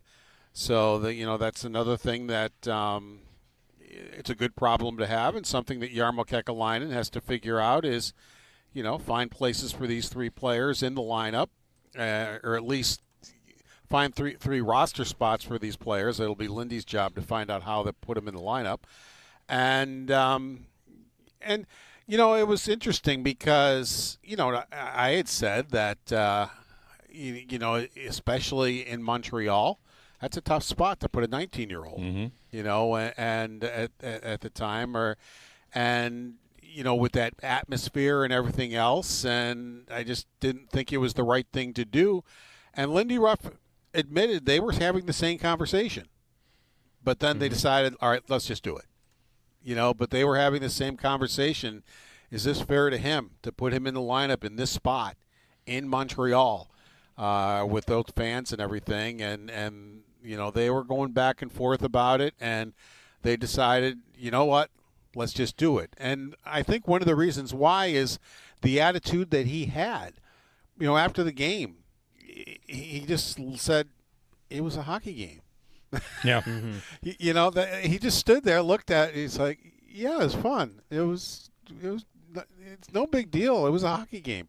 I've been playing hockey games since age whatever, and so he has a unique perspective on things too, where he doesn't obviously get all, sure, there were a little few nerves or whatever, but he doesn't get all, this atmosphere is intimidating or anything like that. It's like, well, you know what? The fans are here, great, and we're going to have a hockey game. And the fact that he's got a golden goal, and he scored the game winner in the round before that too, Paul. It's almost like, some guys, when the lights are brightest, actually get the most excited and get most into that. We heard that from the goalies in this, right? Like when you hear your name chanted, you are fired up and want to play even better. And I feel like what we've seen from Helenius is that knack in a big moment.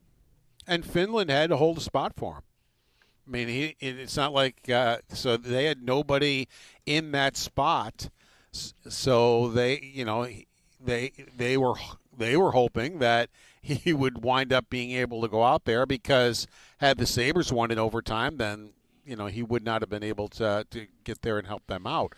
So that's what the World Championships are. If you want a guy to come and deep into the playoffs, you got to hold a spot for him, and you play kind of shorthanded as you do that. But they felt they liked him enough that they wanted him there, and they held a spot for him. He played on the wing with Barkov and Granlund on their top line, Paul. You feel like that plus what he did in the playoffs, he's one of these guys that might play great no matter what position he's at? Or do you feel like, in your mind, he's looked better at one or the other? No, I agree. Same with Ostland. It seems like those two, either they can play center, wing. It doesn't really matter. Ostland, to me, there was no drop-off whatsoever, depending on which one he played. The one that I think has to stay at center is Kulik. When he was in Rochester, he was playing wing, and it just wasn't going. Then they threw him at center, and it was like night and day. I mean, all of a sudden it's like, oh yeah, there's the guy they drafted. And the same thing happened in Buffalo, too, if you recall. He was wing for a little bit, then Lindy put him at center.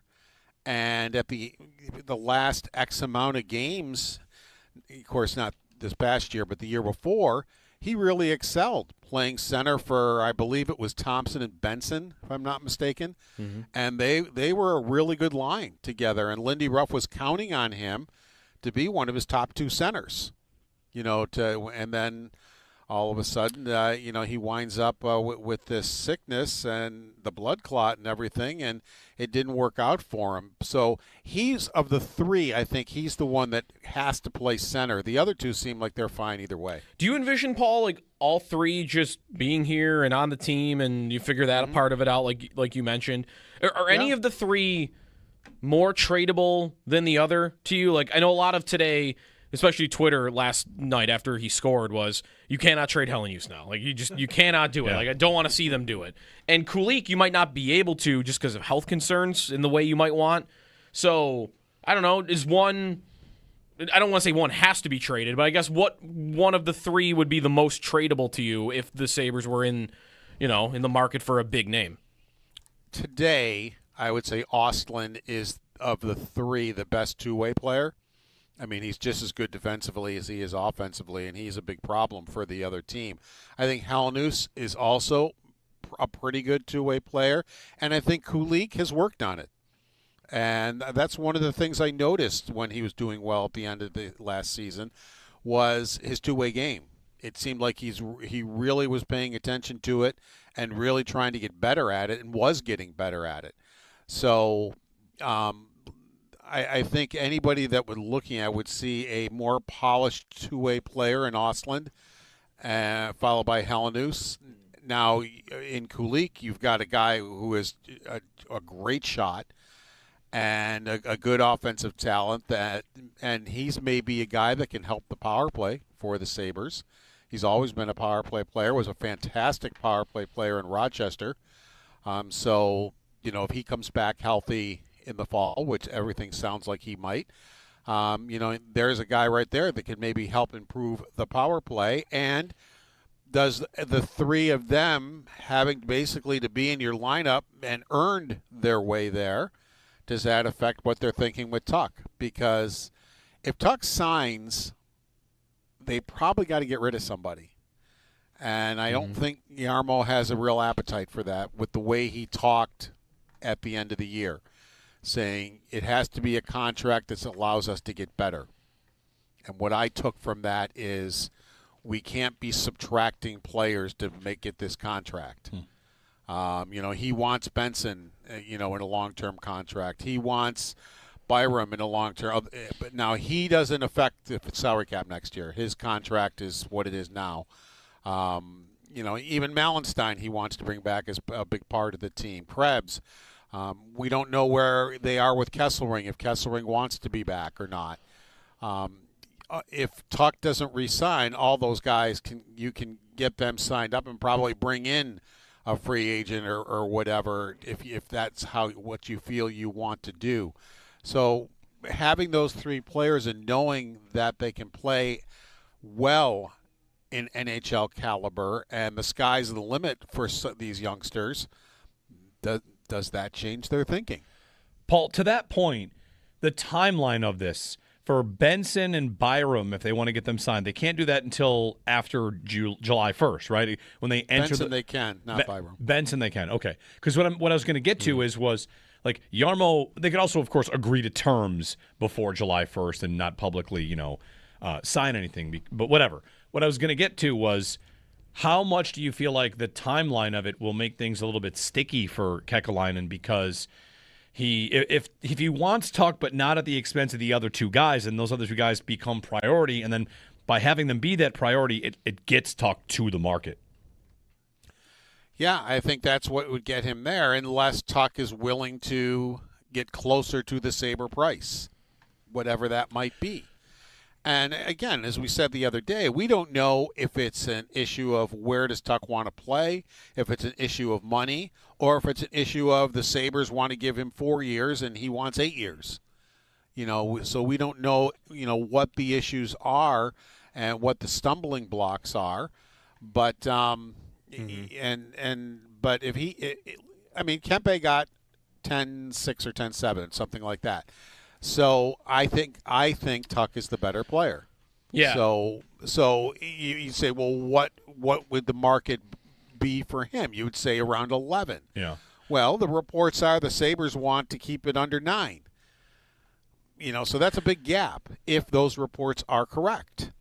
Paul, so it's I don't, if it's 11 and it's 9 that we're talking about here, I can't see Tuck coming down to 9. Yeah. Paul, you had in the past, when we talked about this, say, the Sabres, if they don't bring back Tuck, they might have a revolt on their hands. But that's before, this whole thing happens where they win the division, they win a playoff round. Both Thompson and Dahlin spoke at the podium about wanting him back. Do you feel like if he does leave, that idea that there'd be a major problem with the rest of the leadership, they might not like it, but might they accept it in a little bit different way than you would have if you hadn't had this season? Well, and the thing is, how could you make it so you can keep him? Is buying out Greenway an option? I'd have to look up to see what his cap figure would be if you bought him out. Or trade him. Is trading Quinn? That's not a buyout candidate, but is trading Quinn an option? If you did both, now you've opened up some money that maybe you can get the whole thing done. I'm just spitfiring here. If you really want to bring back Tuck, and I still think he's an important part of their team. I really do. He brings things to the team that they don't have. There are ways to figure it out, but you are going to have to minus some people. And as I said, Greenway or Quinn, or maybe you don't bring Krebs back, but they love Krebs. They love the passion he brings to any position that they put him in. They can put him anywhere in the lineup. So I don't think they would have a real taste to let him go either. Mm-hmm. Yeah, by the way, the Greenway buyout would be $1.3 million this year and next year. Or excuse me, the next 2 years. So you're saving $2.5, almost $3? Yeah, and then for doing that, you'd have to pay $1.3 the following year. Yeah, on Jeremy, on your question, Paul, I feel like any idea that the leadership they might be losing in Tuck, because he is obviously one of their leaders. You still have Dahlin and Tage for that at the top. And then I wonder. Samuelson's one of the guys wearing an A2. I was just going to ask you about him. He has grown into a very good leader. Right, and how much of that is because it's a lot easier to lead when you're actually able to lead by example, right? When you're wearing a letter and you're not getting the job done yourself, I feel like it's a lot harder to do that. But, man, the way he played last year, if he's had to stand up in the room or do anything that, you would expect out of the other guys, I feel like he'd be in a spot now where he could totally do that. Well, I think he's definitely matured. Just talking to him, in interviews and things like that, I don't think there's any question that he's matured. He still can be a little goofy and fun at times, and there's nothing wrong with that. You like to have fun when you're at work, but I think being the player that he is now has helped him mature. He's much more mature on the ice in the way he plays hockey, and he got through that. That mess with Thompson and all that, where Thompson got hit and they didn't do anything. And I had wondered, and, can he survive in the locker room with that? And I talked to NHL players who wondered the same thing, but he did. And he faced it head on and told his teammates it will never happen again. And it hasn't happened since, not even close. Paul, and all these ideas about trading money, if you wanted to figure out a way to make it easier to keep Tuck, where on the list is trading McLeod? How expendable do you think he is? Because it's $5 million, and we've talked about how many centers they have. That's a great question. His first year, I would say no way. After last year, I'm like, it was like night and day. I really liked the way he played the first year. Scored 20 goals, was a great two-way player.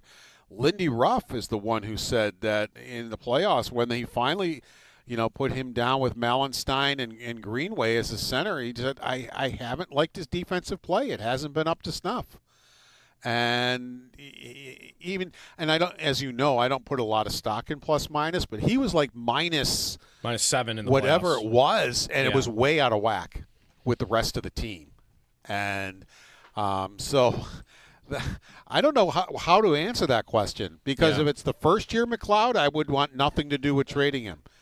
If it's last year's McLeod, I wouldn't have any problem with it. And you would still expect he'd have value. I mean, he's a center. He had 54 points last year, right? Like, wouldn't that be one of those where you're trying to identify the types of guys that will help you win in the postseason? And especially if they have a surplus there, like, Paul, we've gone through the list. Like, they have 8, 9 centers we really can talk about for them for next season. And there's no trade protection. So I'm not saying I don't think the player is good. I just feel like, that's one way you could do it, and it's $5 million. And if Ostlund is what I think he is and plays like he did, in my opinion, it's an upgrade on a two-way center. Yeah. He doesn't skate as fast as McLeod. And speed does matter. I mean, him bringing speed to the lineup matters. And he and Tuck are excellent at bringing offense to the penalty kill. I didn't see a slip in his penalty killing. I mean, he's an excellent penalty killer. But why wouldn't Ostlund be an excellent penalty killer? Right. I mean, I don't see any reason why he wouldn't be with the player I saw up here this year. So I think you've got his replacement, and if I'm being honest with you, I think he's better. Mm-hmm. Paul Hamilton with us. Paul, over the weekend, Chris Johnson was talking about how Devin Levi is someone that teams are showing interest in. No surprise, right, that his name's going to come up in the trade market this summer? No surprise at all. As I've said to you, Devin Levi, if it were me, and now I have not heard Devin Levi say this or had any report that he said it, but the day that they claimed Ellis off waivers would have been the day I would have called Kevin Adams, or my agent would have called Kevin Adams and say, I want out. I mean, because, all right, he's in Rochester, and he's probably not real happy he's in Rochester, but he's lived with it. But only human nature would be, wait a minute, you just claimed a guy whose stats were almost identical to mine in the American Hockey League, and now he's your number 3 goalie? What? That would be my reaction if I were Devin Levi, and I wouldn't blame him at all if that was his reaction. So I guess I would say I probably would be shocked if he hasn't asked to be traded, but I have not actually gone to Devin Levi and asked him about it. Paul Hamilton on the Western Hotline. Thank you, Paul. No problem, guys. Take care. Before we go, Paul, Vegas, Carolina, I want to offer a quick thought there. And how dominant I don't know, Paul, that I've ever seen a team look that overwhelming against a team. Bloodbath, the whole series. That deep in the playoffs. Yeah, but they're getting goaltending. I've been telling people that I know in Carolina that the only reason you guys aren't doing anything in the playoffs is you never get goaltending. Well, they have definitely gotten goaltending from Freddie Anderson, who has always been a very good regular season goalie, but now has been lights out in the playoffs. And I still think Vegas has been amazing. I mean, what is it, 19-2-1 under Tortorella? Is that right? It's something like that. Yeah. And he has just come in and turned that operation around. I don't know. Yeah. I'd have a tough time going against. Plus, this year's playoffs has been road teams. Yeah. Well, who has the road team advantage in this? I guess it's Vegas. Right. So, I'd have a hard time counting out Vegas as well as Carolina has played and as good as their goaltender has been. I'd have a hard time. Now, let's see. As far as former Sabres, I believe Carolina leads 4-2. 4. If I'm not. We've got Taylor Hall. Let me get this. Delorier, Eric Robinson. 5. I don't have Delorier. I'm sorry, 5 because he hasn't been playing. Okay, who else? Is Will Carrier there? Yep. So that's okay. That's 4. That's You're 5. missing one who played very few. Mark Jankowski. There you go. 5. I would have been here all day. And then on the other side, it's just Eichel and Braden McNabb. Yep. Okay. All right. Unless I forgot somebody there because I forgot to. That's a lot. Mitch Marner, Paul. But no, I don't think so. not for the Sabres. Not that no. one. All right. Not for the Sabres. Well, Paul, enjoy the series. We'll talk soon. Should be fun. Take care. Thanks, Paul. I have a graphic up. Adam Gretz tweeted out a graphic of how the Stanley Cup final teams were built. Have you seen this? Maybe, because I saw, unless this was different, a point being made about these two teams not having many high picks. There's like one, or is it two? There's two top 5 picks maybe in the whole series. There's one top 5 pick in the series on his own team. That's Svechnikov. Oh, of course, maybe that's what I saw. Of course, Vegas has Eichel and they have Marner. Yeah. But the bigger point is, how many draft picks are there on these teams? Oh. Only 2 players selected by either team in the first round are on the team. Wow. That's really it. And they're probably, are they both Carolina? Svechnikov and Seth Jarvis. Yeah. Those are the only 2 first-round picks with their respective team. The bigger point to me is not that. Of 22 players on this list of like how they built their team, I don't know why Adam Gretz said 22 for Vegas and 23 for Carolina, but of 22, how many of 22 for Vegas are trade acquisitions? Oh, man. 15? 17. Yeah, that's crazy. They have 5 players they didn't everybody. trade for. Yep. Who were the 5 they didn't trade for? Do you have that? Dorofeyev, who's a non-first-round pick. He's good. Caden Korzak, Okay. non-first-round pick. William Karlsson and Braden McNabb, expansion draft. And then Carter Hart's a free agent. Every other player they traded for. To me, Trades. all the stuff about how Vegas operates, that's it. Oh, this is the way to build. No. What? We'll trade you all of the stuff that's supposed to be healthy. This is the way to build and win. Like, no, we're going to trade for all the good players. Right. Marner, Barbashev, Stone, Hannafin, Howden, Theodore, Cole Smith, Colton Sissons, Thomas Hurdle, Jack Eichel, Nick Dowd, Riley Smith, Keegan Kolazar, Jeremy Lauzon, Rasmus Anderson, Aiden Hill. All acquired via trade. The Sabres is a pretty trade-heavy roster when you get right down to it. And now we're seeing some growth from up. But, like, Tage and Talk and Krebs and – like, you got a good number of trades in there. Vegas doesn't have a first-round pick the next 2 years, and they don't have a second-round pick the next 4 years. I'm sure they're really worried about it. One of those they lost because of the media thing. Right. That shows you the value of a second-round pick. The league, you didn't have a post-game press conference with your coach. We're taking away a second-round pick. The only thing about that is annoying me a little bit is Tortorella is talking about that being a galvanizing moment for the team. Like, wait a minute. That's what sparked this all. They came together. It was Vegas versus everybody because they took our second-round draft pick because we refused to meet with the media. Yeah. Little aggressive to call that a galvanizing moment, I think. If you have a thought on the Sabres offseason, throw it our way. Our conversation with Paul Hamilton brought to you by Raylax Honda. Raylax, we got this. 803-0550. You want to finally hear the thing that Tom Brady said that he's, I think, I don't know that I hope, getting dunked on relentlessly? All right, yeah. Okay. Some people are lapping it up like everything they do from Tom Brady, and I think the right thing to do is to mock this man. He should be shunned for it. That's next.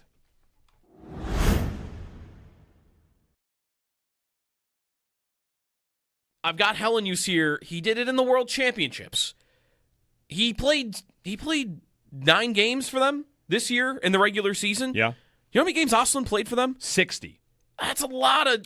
And Yes. that's a lot of, I know this dude Yeah. can do this in the NHL because I just watched him do it for 60 games, and then in the playoff games he played, he also did it. It's just easy to forget about it because it happened 2 weeks before Hellenius did I might want to, again, I'm not here kicking Ostlund off the team. I think they're even to me. But I think they're even. I don't want to ask something. Well, I don't want to trade either. The fact that he played 60 games, and we knew he was like a part of the team and a good player. Yeah. He just elevated, I think, Jeremy in White the here for FanDuel Sportsbook conversation space in the playoffs in the Boston series. He became like a holy cow, look at this kid. Yeah, what was our draft party day? That was game the game 3. Game 3. He was their best player. Yes. Yeah. And the series was tied 1-1 at that point. That was a tight game. Like he was very good. He was the best player on the ice. Yes. He was There very, is, very good. I mean, to be fair, Ostlund is 2 years older than Hellenius That's is. fair. So, like, in 2 years, do you think Hellenius can play 60 games for you? Yeah. I think he's probably going to play that's- 60 games next year. That's true. So, Yes. like, there's that. I think that, to me, Hellenius's timeline compared to Ostlund's, when you look at it, is just accelerated. Like, Hellenius is doing things earlier than Ostlund did them at bigger numbers. And to me, that indicates, like, there's a deeper ceiling to be, a higher ceiling to be found. You feel like he's a more likely guy to be your long-term number 1 center. Right. I think Ostlund is a floor 3C guy. Like, if he does nothing the rest of his career to get any better, he's already a decent middle six centerman in the NHL. Helenius, to me, could be a like the kind of guy that I talk about playing with Tage, like a true premier 1C that can be a game breaker. Yep. And like that's to me very valuable. I think this. I'm with Jer. I think it might make Östlund very much a piece to think about. The movable piece for the GM. Yeah, I know we all love all these guys right now. Right. Like, Not that we're I love eager Östlund. to. Right. Nobody should be eager to because you don't need to do anything right now. You're good. But if you lose Tuck or if you whatever happens here, I think you now have like a bunch of bullets.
How safe should we feel he is? He is either the future best player in franchise history, or the single best trade piece of all time.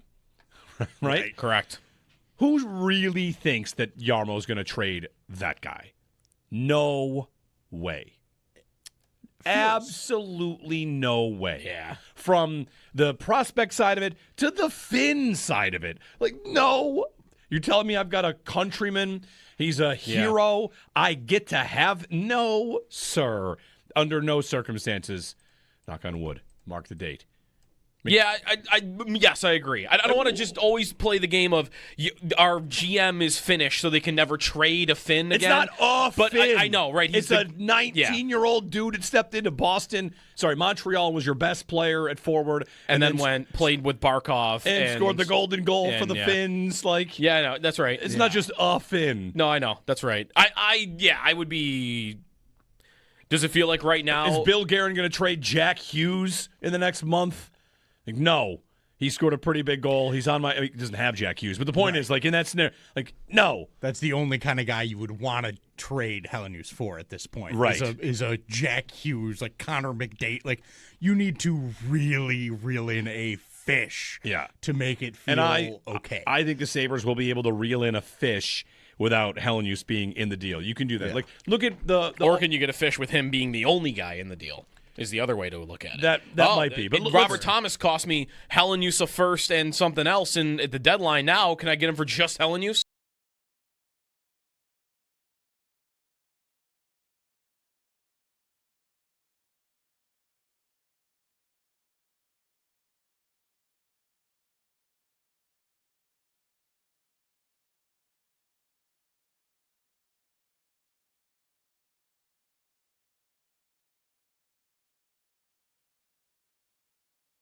The Stanley Cup Final nearly here as the Vegas Golden Knights will take on the Carolina Hurricanes. That'll begin tomorrow at 8 o'clock. In the IIHF World Championship, the Sabres' own Konsta Helenius scored the golden goal in first overtime to give Finland a 1-0 victory over Switzerland and World Championship gold.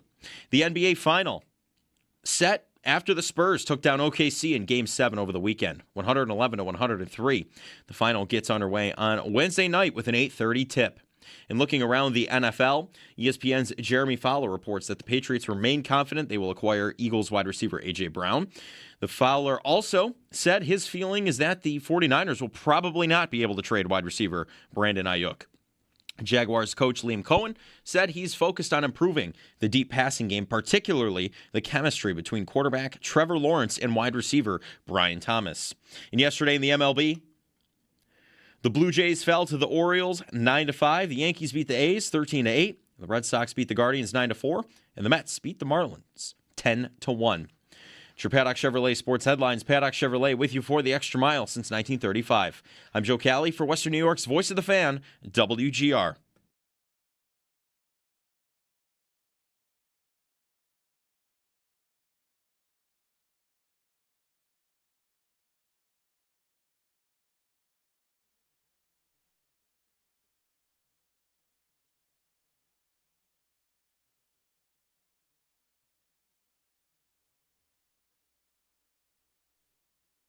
A lot of guys in those practice squads, they don't want to be elevated to the roster. They're very happy living this life where they could tell their family and friends, which I have no problem with that. Like, there's no problem. Like, you would just assume, though, that if you're on the practice squad, you'd want to be at the top. But the reality is a lot of guys don't want the pressure of dealing with top. Tom Brady over the weekend. What is he talking about? Making a case that practice squad players, he starts with a story about how we had this going on the practice squad. He's getting open all the time, and I thought we need him on the offense. This guy can make plays for us. And then he gets up there and nothing really happens.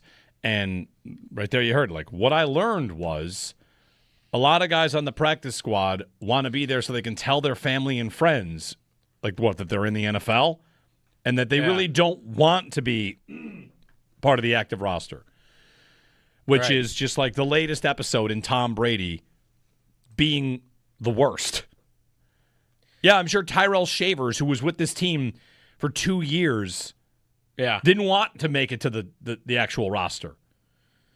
And, like, listen, he's not saying everybody. He's taken the entire practice squad system out back as guys that are happy to be there that don't. A lot of these guys don't know how to handle the pressure. What? A lot of those guys were the best player on their college team or high school team and have been playing this game their entire life. And you think that, they really don't want to. That's the part, like, right. As if they'd prefer, like, I'm cool just sitting here. And what the difference between your practice squad salary, by the way, and your game salary? roster salary is insane. It's like 5 times more, isn't it? It's a lot. Or four times more. It's a lot more. Would we grant him one position, quarterback? Because you're not going to play, and you'll just get paid. You'll get paid to likely not play, but of course you'd still like to play.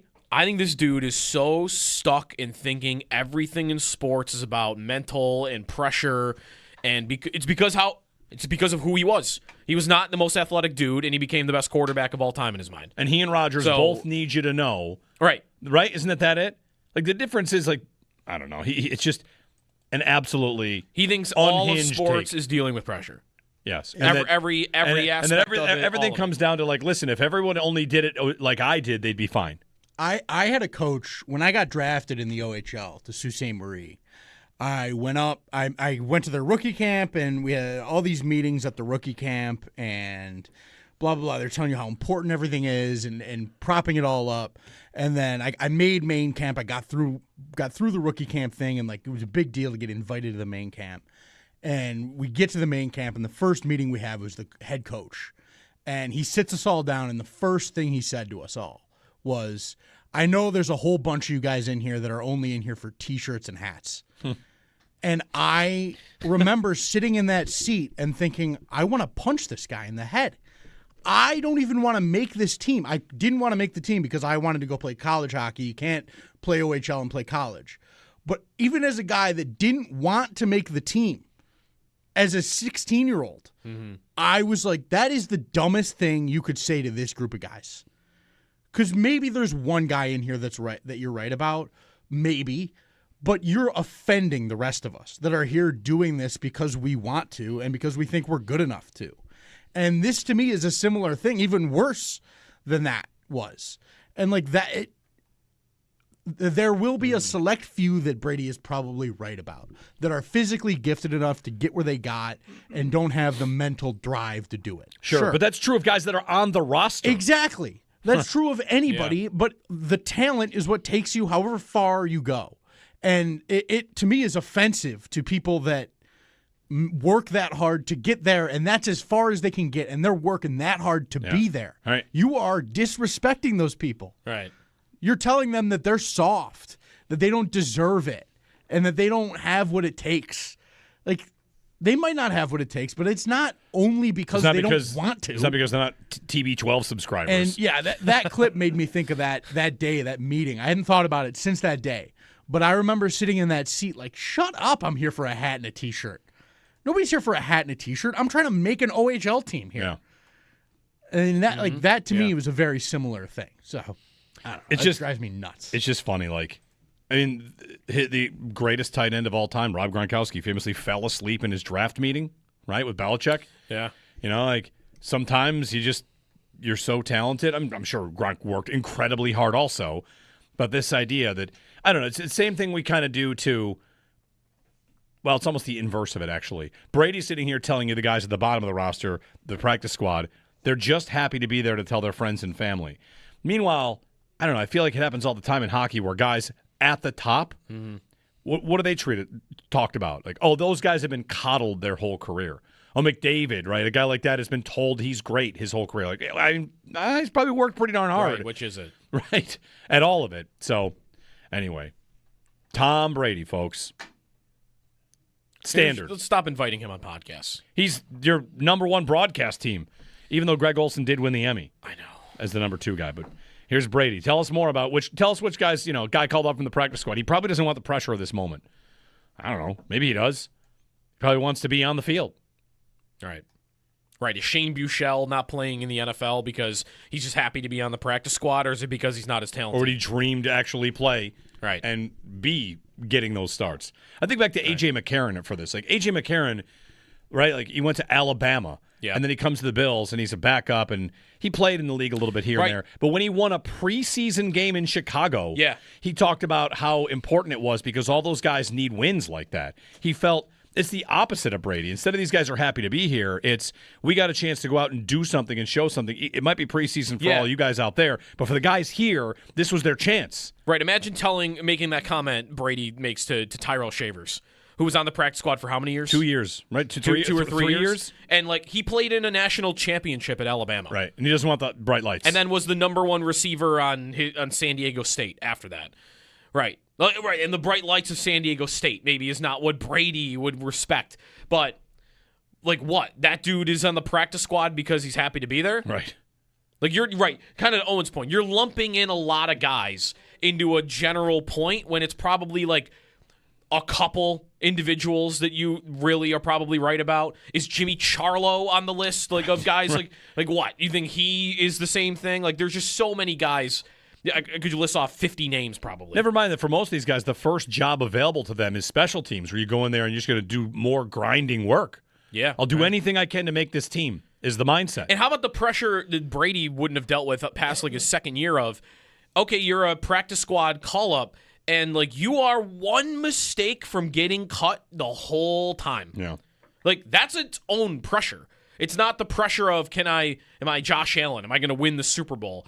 It's the pressure of, though, I am... Is my career over? You know who I am? I'm, was it Daquan Hardy? Was that the Bills' returner a couple years ago that they drafted? That guy fumbled a couple of punts in, a practice. And, you lost your job to Brandon Codrington. That's a pressure. No. That's a special teams guy in a return game. And it's every time that ball goes up into the air, all your coaches are watching you. I don't know. I think he's just going way too far with a point that's probably only correct about a couple of people in the entire league. 803-0550 and 1-888-550-2550. Going to have a new NBA champion for the 8th consecutive year. Parity. Yeah. First time in NBA history, there'll be 8 straight unique champions across an 8-year span. Either the Knicks or the Spurs. Good. Matt Bove at 8 o'clock. Talk to him about these Buffalo Bills heading back to another week of OTAs. We're, of course, waiting to see if anything happens with the A.J. Brown story and whether or not he's going to get traded. We have a little bit of an update on that from Michael Holley and Mike Florio talking about that. We'll get that to you as well. All the Eagles reporters are talking like it's happening today. Yeah. Like any idea that he's staying in Philly feels like that is long gone. Like it just might just be where he's going now. We'll get you what Florio had to say next because I think Florio laid out pretty clearly who wants me to know this in terms of the latest on A.J. Brown. So that's coming up. And then Matt Beauvais at the top of the hour here on WGR.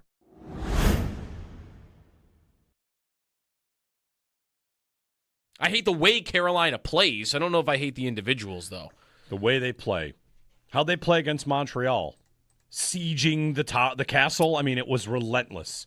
Yeah. It was here for an absolute bodying. It is as one-sided a series as I think I've ever seen in my life. I agree with that. Like Montreal wins game one, and that is absolutely chalked up to rest versus rust. Yeah. And then the rest of the series is, frankly, a bludgeoning. Embarrassing. Yeah. For any team. I mean, it ends up looking like it kind of undoes Montreal's story in a way. Mm-hmm. Wow, 2 straight Game 7 victories. They just find ways to win. I know it doesn't really undo their accomplishments, and I'm not trying to say this as like a bitter Sabres fan. But, man, if you do that and then get absolutely just thwomped in the championship game, like what's the Raiders' story in 51-3? What's the story of the season? I don't know. A Raider fan could tell me. Did you feel good about the season until that moment? Mm-hmm. And then you knew, well, never mind. Now the whole season is 51-3. Right. Because what we saw was like a 51-3 level dominance in that series between Montreal and Carolina. Yeah, they looked like they weren't. They looked like they didn't deserve to be there. No. And that undoes being there to some degree. Like you would feel excited about my new young team that arrived and maybe I don't beat Carolina here, but I'm excited about the potential for my team to now go and win the Stanley Cup. If not this year, then hopefully in the next couple of years, because that's what I'm building towards. Oh, wait a minute. No, I'm not on their level at all. Oh, look how far. That's really what it would feel like is the Sabres lose in round 2, and you might feel like, well, I'm not really that far away. That's kind of why I said before the series, I would not mind if Montreal won at all, because I'd have in my back pocket, all right, they made it. I went to Game 7 with them in the finals. I'm not that far away. And if you're Montreal, you definitely would have felt like I'm not that far away going into the series, and now you might feel like, oh my gosh, there's an ocean between where I am and Carolina. Yeah. The rest of the week is going to be in the upper 70s and maybe even touch 80. So, yep. Perfect time to ignore sports. And not the NBA. Ignore the NHL.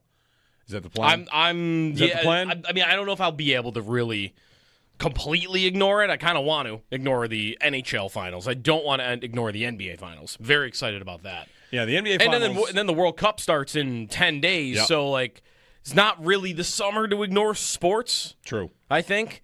Other than, I mean, what would it be to say, I'm just going to say it. I don't want to come off as, like, hockey morally superior. I don't want to watch a second of Golden Knights and Hurricanes. I'm just not going to watch a second of it. I don't know. I feel like I'll want to see it at some point. I would have probably felt just as bad if Montreal found its way out of that series. That's what I would say to you. I would probably feel just as bad. But I'd feel worse. I mean, Carolina and Vegas, this is it's not a hot take, right, to say that we don't hate the teams, we hate the cities. Like if every Carolina player, instead of playing for the Hurricanes, played for Columbus, would we hate them as much? Probably not. And if every Vegas player played for, maybe this one's a little harder because Vegas might really be about hating Vegas. I mean, there's some history, there's stuff going on, right?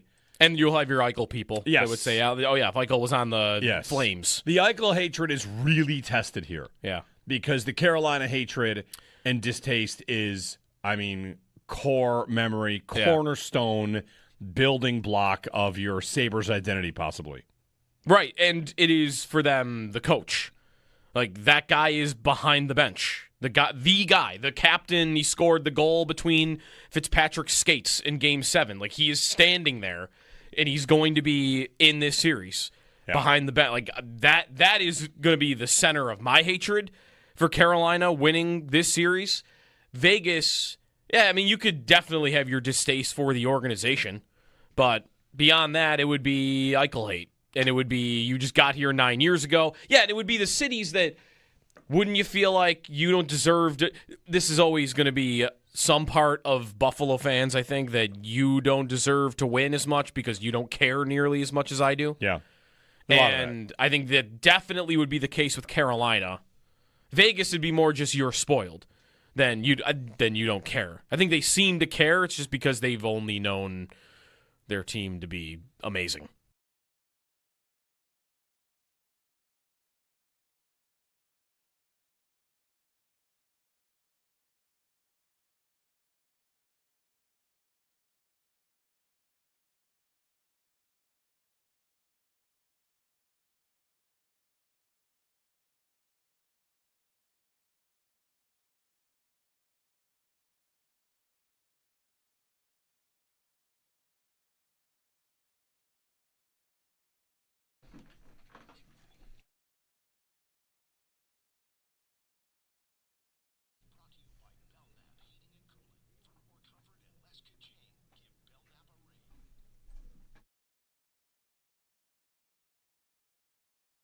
I think the deal is done. And you mentioned, financial, like salary cap Armageddon. If A.J. Brown returns to Philadelphia, what do you call emotional Armageddon, Mike? If A.J. Brown goes back to the same spot, same locker room with Jalen Hurts and Nick Sirianni, it's amazing that they were able to keep the lid on the whole thing for the last couple of years. This thing has been simmering. It has been boiling. It has been on the verge of exploding for the last couple of years. It's just not tenable anymore. So A.J. Brown has to leave. He has to go somewhere, and I think that place is New England. Michael Holley, he's on there with Mike Florio. Mike Florio will be an NFL insider for us during the season coming up this Bill season.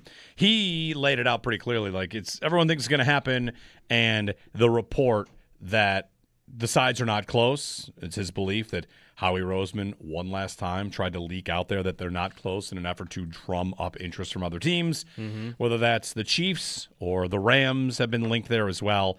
But A.J. Brown to the Patriots.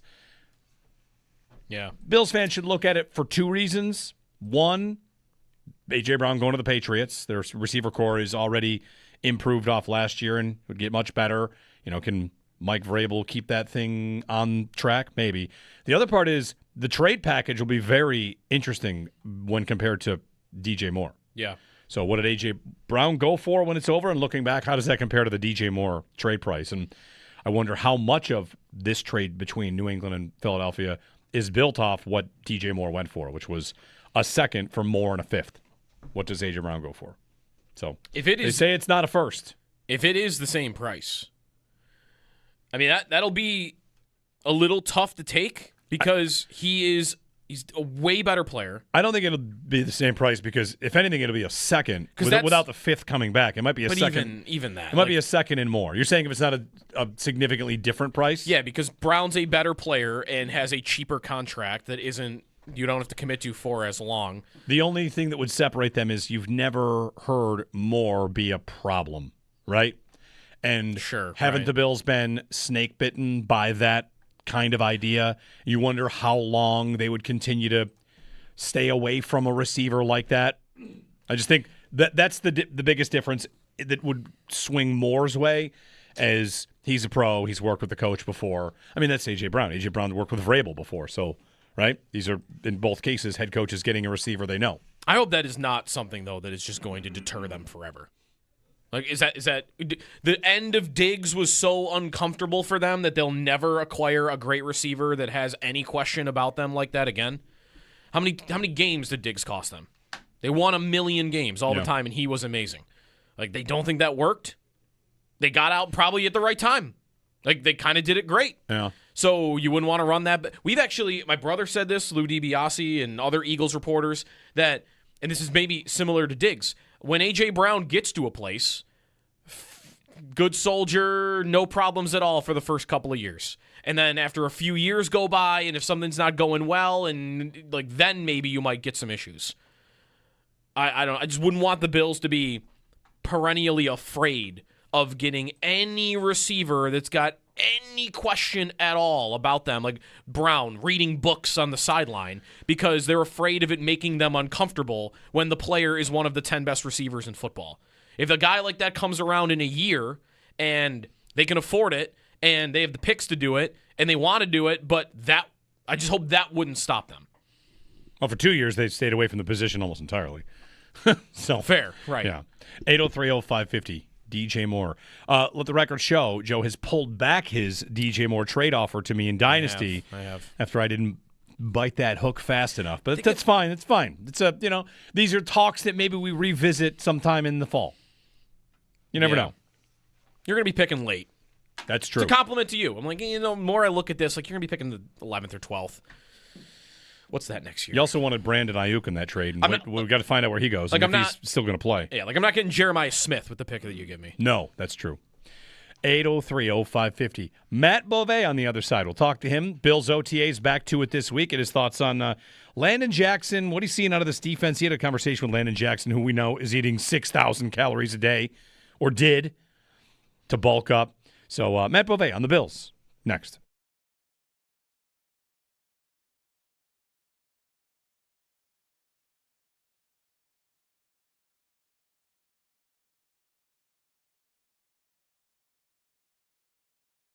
How safe should we feel he is? He is either the future best player in franchise history, or the single best trade piece of all time.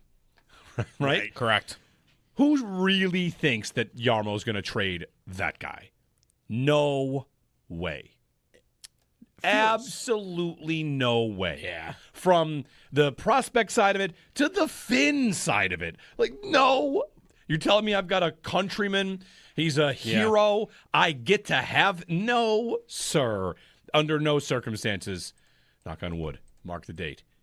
Yeah, yes, I agree. I don't want to just always play the game of our GM is finished, so they can never trade a Finn again. It's not but Finn. I know, right? It's a 19-year-old dude that stepped into Boston. Sorry, Montreal was your best player at forward, and then played with Barkov and scored the golden goal for the Finns. Like, yeah, no, that's right. It's not just a Finn. No, I know, that's right. I would be.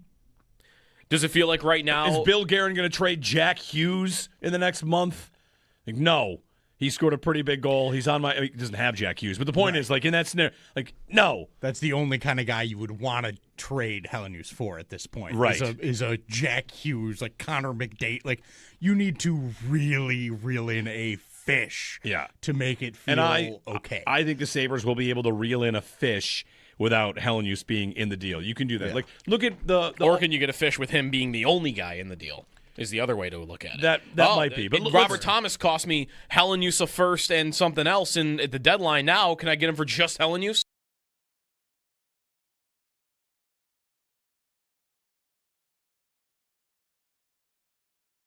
I've got Hellenius here. He did it in the World Championships. He played 9 games for them this year in the regular season. Yeah. You know how many games Ostlund played for them? 60. That's a lot of. And that's a lot of, I know this dude can do this in the NHL because I just watched him do it for 60 games, and then in the playoff games he played, he also did it. It's just easy to forget about it because it happened 2 weeks before Hellenius did I might want to, again, I'm not here kicking Ostlund off the team, but I think they're even to me. I think they're even. I don't want to ask something. Well, I don't want to trade either. The fact that he played 60 games, and we knew he was like a part of the team and a good player. Yeah. He just elevated, I think, in the conversation space in the playoffs in the Boston series. He became like a holy cow, look at this game. Yeah, what was our draft party day? That was game 3. Game 3, he was their best player. Yes. Yeah. And the series was tied 1-1 at that point. That was a tight game. Like he was very good. He was the best player on the ice. Yes. He was very good. I mean, to be fair, Ostlund is 2 years older than Hellenius. That's is. fair. So, like, in 2 years, do you think Hellenius can play 60 games for you? Yeah. I think he's probably going to play 60 games next year. That's true. So, like, there's that. I think that, to me, Hellenius's timeline compared to Ostlund's, when you look at it, is just accelerated. Like, Hellenius is doing things earlier than Ostlund did them. at bigger numbers. And to me, that indicates like there's a deeper ceiling to be a higher ceiling to be found. You feel like he's a more likely guy to be your long-term number one center. Right. I think Ostlund is a floor 3C guy. Like if he does nothing the rest of his career to get any better, he's already a decent middle six centerman in the NHL. Helenius to me could be a like the kind of guy that I talk about playing with Tage, like a true premier 1C that can be a game breaker. Yep. And like that's to me very valuable. I think this I'm with Jared. I think it might make Ostlund very much a piece to think about. The movable piece. For the GM. Yeah, I know we all love all these guys right now. Right. Like, Not that we're I love eager Ostlund. to. Right. Nobody should be eager to because you don't need to do anything right now. You're good. But if you lose Tuck or if you whatever happens here, I think you now have like a bunch of bullets.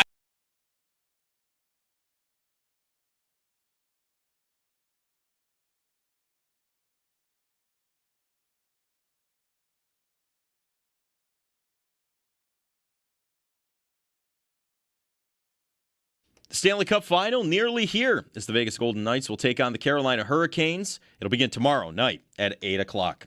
In the IIHF World Championship, the Sabres' own Konsta Helenius scored the golden goal in first overtime to give Finland a 1-0 victory over Switzerland and World Championship gold.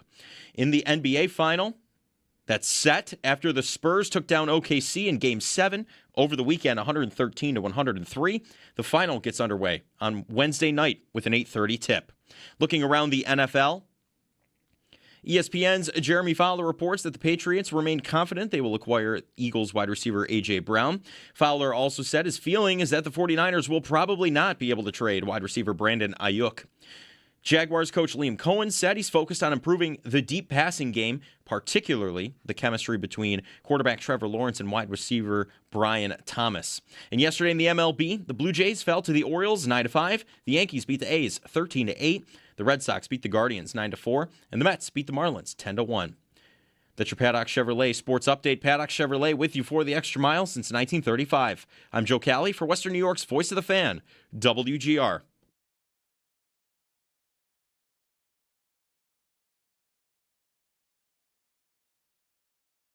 I'm enjoying it, man. Able to play free, just go out there, really just be myself. And I like what he's cooking up, from up front and in the secondary. And just going to keep learning, keep trying, and keep improving.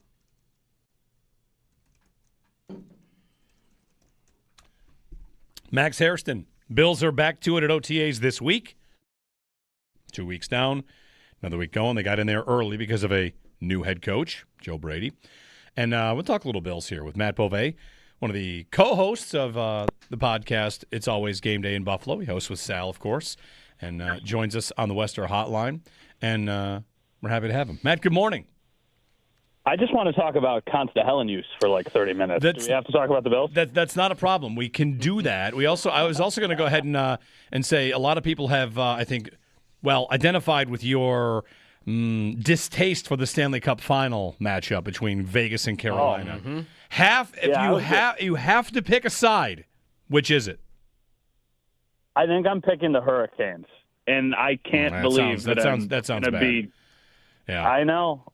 It sounds bad, and like those 06 scars are still very real. But for me, I'm just like, man, if I just look at the actual players on the roster, I'm like, this Hurricanes team, it's fine. Like most of the guys on the team, I actually like. My issues are much more organizational than they are with the players itself. So I don't want either team to win, but if I had to pick one, I think I'd pick Carolina. Let me try to sway you. Is there anyone on Vegas that would hurt more to watch lift the cup than Rod Brindamore? That's a phenomenal question because I don't think I don't think I have an answer to that. Like Eichel already did it. So yeah. And the thing I would say is, and I never really had any issues with Eichel, like personally and just like covering him. I think he's definitely matured. So I don't think I would have the disdain that a lot of fans would have about watching him lift it again. Mm-hmm. No, to your question, Joe, I don't think I have an answer to that. The other part of it is, by the way, Matthew Bove joining us, sports director, WKBW, and co-host It's Always Game Day in Buffalo. The other question is, you say Carolina. Does it ever happen to you where you think you know what you're rooting for, and then the game starts and you find that you were wrong? All the time. Yeah. All the time. And it's even happened, just with a ton of football games that I'll watch or hockey games, and I'm like, oh, yeah, I think I want this. So then I start watching the game, and you're like, no, it's not. You don't want that. I think collectively in Buffalo, we have sometimes fallen for this with the Chiefs about being like, yeah, let's see the Chiefs again. They can beat the Chiefs. And then you're like, why did you ever think that was a good idea? That was a bad idea. Don't think that. So I very much feel like I fall in that bucket. Yeah.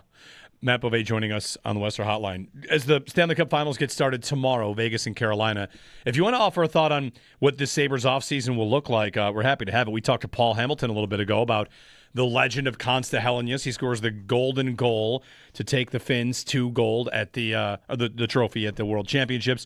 Noah Ostlund, of course. Maybe if we saw more of him in these playoffs, we'd be even higher on him. But, of course, they're in a good spot, and the biggest question is Alex Tuck. So what does the dream offseason look like to you? What's the number one thing they have to add if you think there's something they should be adding? I don't think I'm moving off of any of the big three forward prospects, so Helenius, Ostlund, or Kulik, unless we're talking about a massive, massive trade for a truly impact player. I'm not interested in a Connor Hellebuck and throwing one of those guys in there with a Radim Murtka to try and solidify the goaltending. I think my dream, and I don't know how available they would be, but Jesper Wallstad from Minnesota, just because I do think he's really, really good. I think you'd probably need to give up one of those guys. To me, it's almost like a tier break. I'll put Benson in it just because of age, but, Benson to me is the top of the list. It's like Benson and Helenius are kind of the top two, and then there's a little bit of a gap, and then there's Ostlund and Kulik. And I really like Ostlund, but I do have some injury concerns with him. And then Kulik, I just feel like his value isn't as high as it probably should be. So I think my dream offseason for the Sabres would be to go get another top six forward who can really hold down the fort. By the way, while I'm explaining all of this, I don't think they're keeping Tuck. I think that he's going to price himself out. I'm sure they would love to keep him if the number was affordable, relatively speaking. I just don't think they're going to be able to find that middle ground. It feels like they're a little too far off. So that should also open up a little bit of wiggle room. I'd go out and I'd trade for a top six forward, and I would try and solidify the goaltending. And other than that, I think I'm just kind of banking on internal growth from all of those young guys that we have talked about. And, I'd move on from Greenway. I'd probably trade McLeod, honestly, as well, just because I think you could get similar production from one of those young guys immediately, and then that would open up some cap space. So, if I'm Yarmo, I'm swinging for the fences. I'm trying to go out and get a huge impact player and making one available because you can offer up so much. One thing I like to point out is, last offseason, we thought another top six was something they needed. And if Tuck leaves, maybe you feel like now they need two top six. The difference is right about now, it feels a lot better that they have horses ready to go, right, as opposed to the beginning of this past season. You kind of didn't know, who it was going to be. Benson's growth, Doan, they've added more pieces, but I feel like last offseason we were talking about a top six, and we're still kind of there. Yeah, definitely. And the one nice thing is that now you have these three guys who you feel really good about, and you have a couple other pieces who can play up in those roles if you absolutely have to, right? I think Benson has graduated to he's going to be on one of your top two lines, and Josh Doan was so outstanding last year. He's probably going to be your second-line winger on one of those sides. I personally think Tage Thompson is a better winger. I know that he had that stretch with Granato where he was much more effective at center, but it felt like in the playoffs, when the games were hard, he was finding space as a winger. So that's why, to me, I'm kind of stacking it top to bottom of going okay, if your first line has Benson and Tage on it, who's playing down the middle? Are you okay with that being Josh Norris?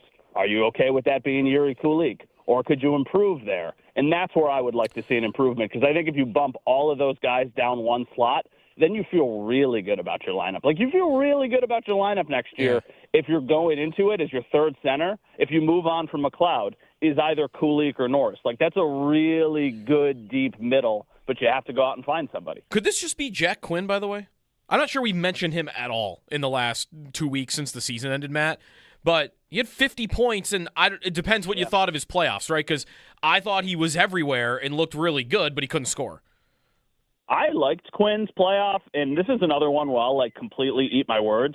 When they signed, so last year they did the NHL draft for media availability at the stadium in the Bills media room, and they signed Quinn a couple hours before the draft started. So I remember I was sitting in my normal Bills seat, and I was like, man, I don't understand this move at all. I think they need to move off of Quinn.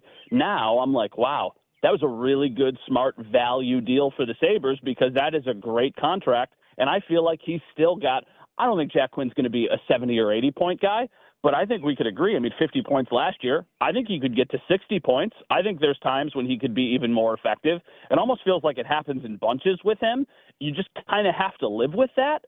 But as a second or a third-line winger, I think that's totally serviceable. I think that's fine. For as deep and plentiful as their center group is, I think I just want to see them add – one more guy up top who is a bona fide, legit top center, and then build it out after that because you feel really good about all those other supplementary pieces. Yeah. Matt Beauvais joining us on the Western Hotline here, talking about, a little bit of Sabres here and Consta Helenius, but we did get you on because I know you had a chance to talk to Landon Jackson, who, to me, is the most interesting man in the Bills offseason. I know we've got DJ Moore and, the head coach change, but the guy that ate 6,000 calories a day to get up 25 to 30 pounds, to me, it's going to be tough to beat in terms of who's the most interesting player this offseason. Yeah, and I think, for me, it's a lottery ticket that if it pans out, you almost forgot about it anyway, and that's terrible because he was a third-round pick last year. So I don't want to make it seem like, hey, this guy has never been somebody with high hopes. It never felt last year like Landon Jackson was going to be an impact player for them. From the time we got to the off-season workouts and then to training camp, he was always much more of a secondary thought. He doesn't get into the lineup. Sal and I would argue about it on the podcast all the time. I'm like, Sal, this is quite frankly a waste of a draft pick. And he would argue it's not a waste of a draft pick. It shows you how deep the room is. And I was like, how deep the room is? They never get sacks. What do you mean? And we would go back and forth and we'd argue about this. Now it feels like he's going to be asked to do something he is more comfortable doing. And he said that. He said, I got really good in college when I was doing this at Arkansas, so I'm excited to do this again. The thing that really stood out from our conversation was he felt like last year he was too light. I'm sure the Bills gave him a number of hey, here's what we want you to play at. And he said, I just didn't feel comfortable in my body. I felt a little too frail. So he was about 10 pounds too light last year from what he wanted to play at. And then he was putting on this weight, and then there's the Sean McDermott news. Jim Leonard takes over, and it's like, okay, Landon, can you add another 15 or 20? And then he just continued to go. So, yeah, he's added 25 pounds already. He wants to add at least another 5 to 10 more. So he's going to be kind of in that 285 to 290 range. And instead of a pure 4-3 pass rusher, he is going to be a defensive lineman. I was like, Landon, I'm a little confused with all of this 3-4 stuff. What position are you now? And he said, I'm just a defensive lineman. So he could line up on the inside. He could line up on the outside. He could rush the passer. He could try and be in the middle there. So it feels like this is going to be a better fit for him. So I think that's exciting for the Bills. And once again, I'm not thinking this guy is going to come in and completely change the defense, but I think you're going to get something out of him, which is more than you got last year. Who is going to change the defense the most? I mean, Jim Leonard is the easy answer here, a different scheme. But, as you're talking about Landon Jackson there and how he's just a defensive lineman, it feels like last week when Leonard was asked to explain his own defense in simpler terms, it kind of didn't get into simpler terms, right? So I feel like a lot of what we're waiting to see from this defense is the concept actually in action. Who do you feel like will be a top name guy that will actually change what they've been on defense this year? Terrell Bernard. I think Terrell Bernard last year was very banged up for the entire season. So I think a lot of us have a sour taste in our mouth of what Terrell Bernard is. But I think 2 years ago, really good, impactful player. I think now, sliding over on this defense, I think he'll have a chance to be more impactful. I think he'll be able to provide some pass rush every once in a while, and I think his skill set will shine a little bit more. So for me, he's probably the easy answer because I think this scheme will just better suit really his body and his skill set. It's not like he was ever like this big, massive middle linebacker. I think now he's going to thrive in what he's asked to do. Also really love the addition of C.J. Gardner-Johnson just because I think he could provide a spark for them. I think once Jordan Poyer got in last year, like we really saw Cole Bishop take the next step. And, Poyer was still playing some pretty good football. I think if C.J. Gardner-Johnson can come in and take an even bigger step, which I'm expecting, I think Cole Bishop could really shine. So I guess that's more of a tandem answer. But I do think I'm pretty excited about the safeties and the secondary as a whole because I do think they've got a pretty nice secondary built out. Is there any position on the defense where you're wondering if a guy will actually, if there's position battles at all? Like, is this linebacker at all, or you just think that Dorian Williams will end up being the guy? Yeah, I'm not completely sold on Dorian Williams. I think Caleb Elarm-Zor has a real chance of going out and playing. Jim Leonard's answer about him last week when we were talking to him did stand out because he was really glowing about this guy. And I was like, man, that's kind of weird because we haven't even seen him play in pads yet. So it almost feels like he was almost handpicked to play the Jim Leonard defense, and that's why they selected him. So that's probably really only one of two notable position battles on the whole team, the other one being left guard. And I don't really think that's a position battle either. I just think that's going to be Alec Anderson. Yeah. I really wonder what their ceiling is as a defense, Matt, because all the talk of Leonard and the changes and who this could be good for, even though there are some, like you mentioned, some of the new guys, Gardner Johnson and others, there is a lot, I think, banking on internal improvement from guys in a new system, whether it's Ed Oliver, Rousseau, whoever, that if they are a better defense this coming season than they were last year, that the number one reason would be, Jim Leonard got more out of guys than Sean McDermott did. I guess my only question is, do we even really need to see them be a better defense in the regular season? It feels like everything to me just lies on the postseason. It doesn't matter, right? If you get to the playoffs, you need your defense to show up in the playoffs. If the defense showed up in the playoffs, Sean McDermott's probably still the head coach of this team, but the bitter taste in their mouth, and it's not all on them at all. The Bills offense had a bunch of turnovers against the Broncos, but once again, they had a lead late, and they gave up a big play. So, to me, that's kind of what it's all about is, can this defense step up in a big moment? Because when's the last time the last defense did? They were good against the Jags in the wild card round. They did at the end of that game, but before, the final drive, right? They get the pick immediately, but was that after two straight touchdowns before that? I don't remember. Touchdowns. Two straight touchdown drives, yeah. So, it was the Bills went back and forth. I guess the divisional round against the Ravens the year prior, but at the same time, I don't know how much credit I want to give to the defense. Lamar throws a bad interception. He fumbles one. The Mark Andrews drop, yes, they get credit for making some of those plays, but it was also kind of self-inflicted wounds for the Ravens. I think the ceiling for this defense is not top 5 in the league, but I wouldn't be surprised if they were in that 10 to 15 range, which is great. But if you get to the playoffs, it needs to stay as one of the if they have an average defense in the playoffs, I think they probably are good enough to win the Super Bowl with a great offense and an average defense. Don't you kind of feel too, though, there is that built-in excuse that Leonard even kind of maybe spoke to a little bit last week about who's on their defense and how much work they were able to do.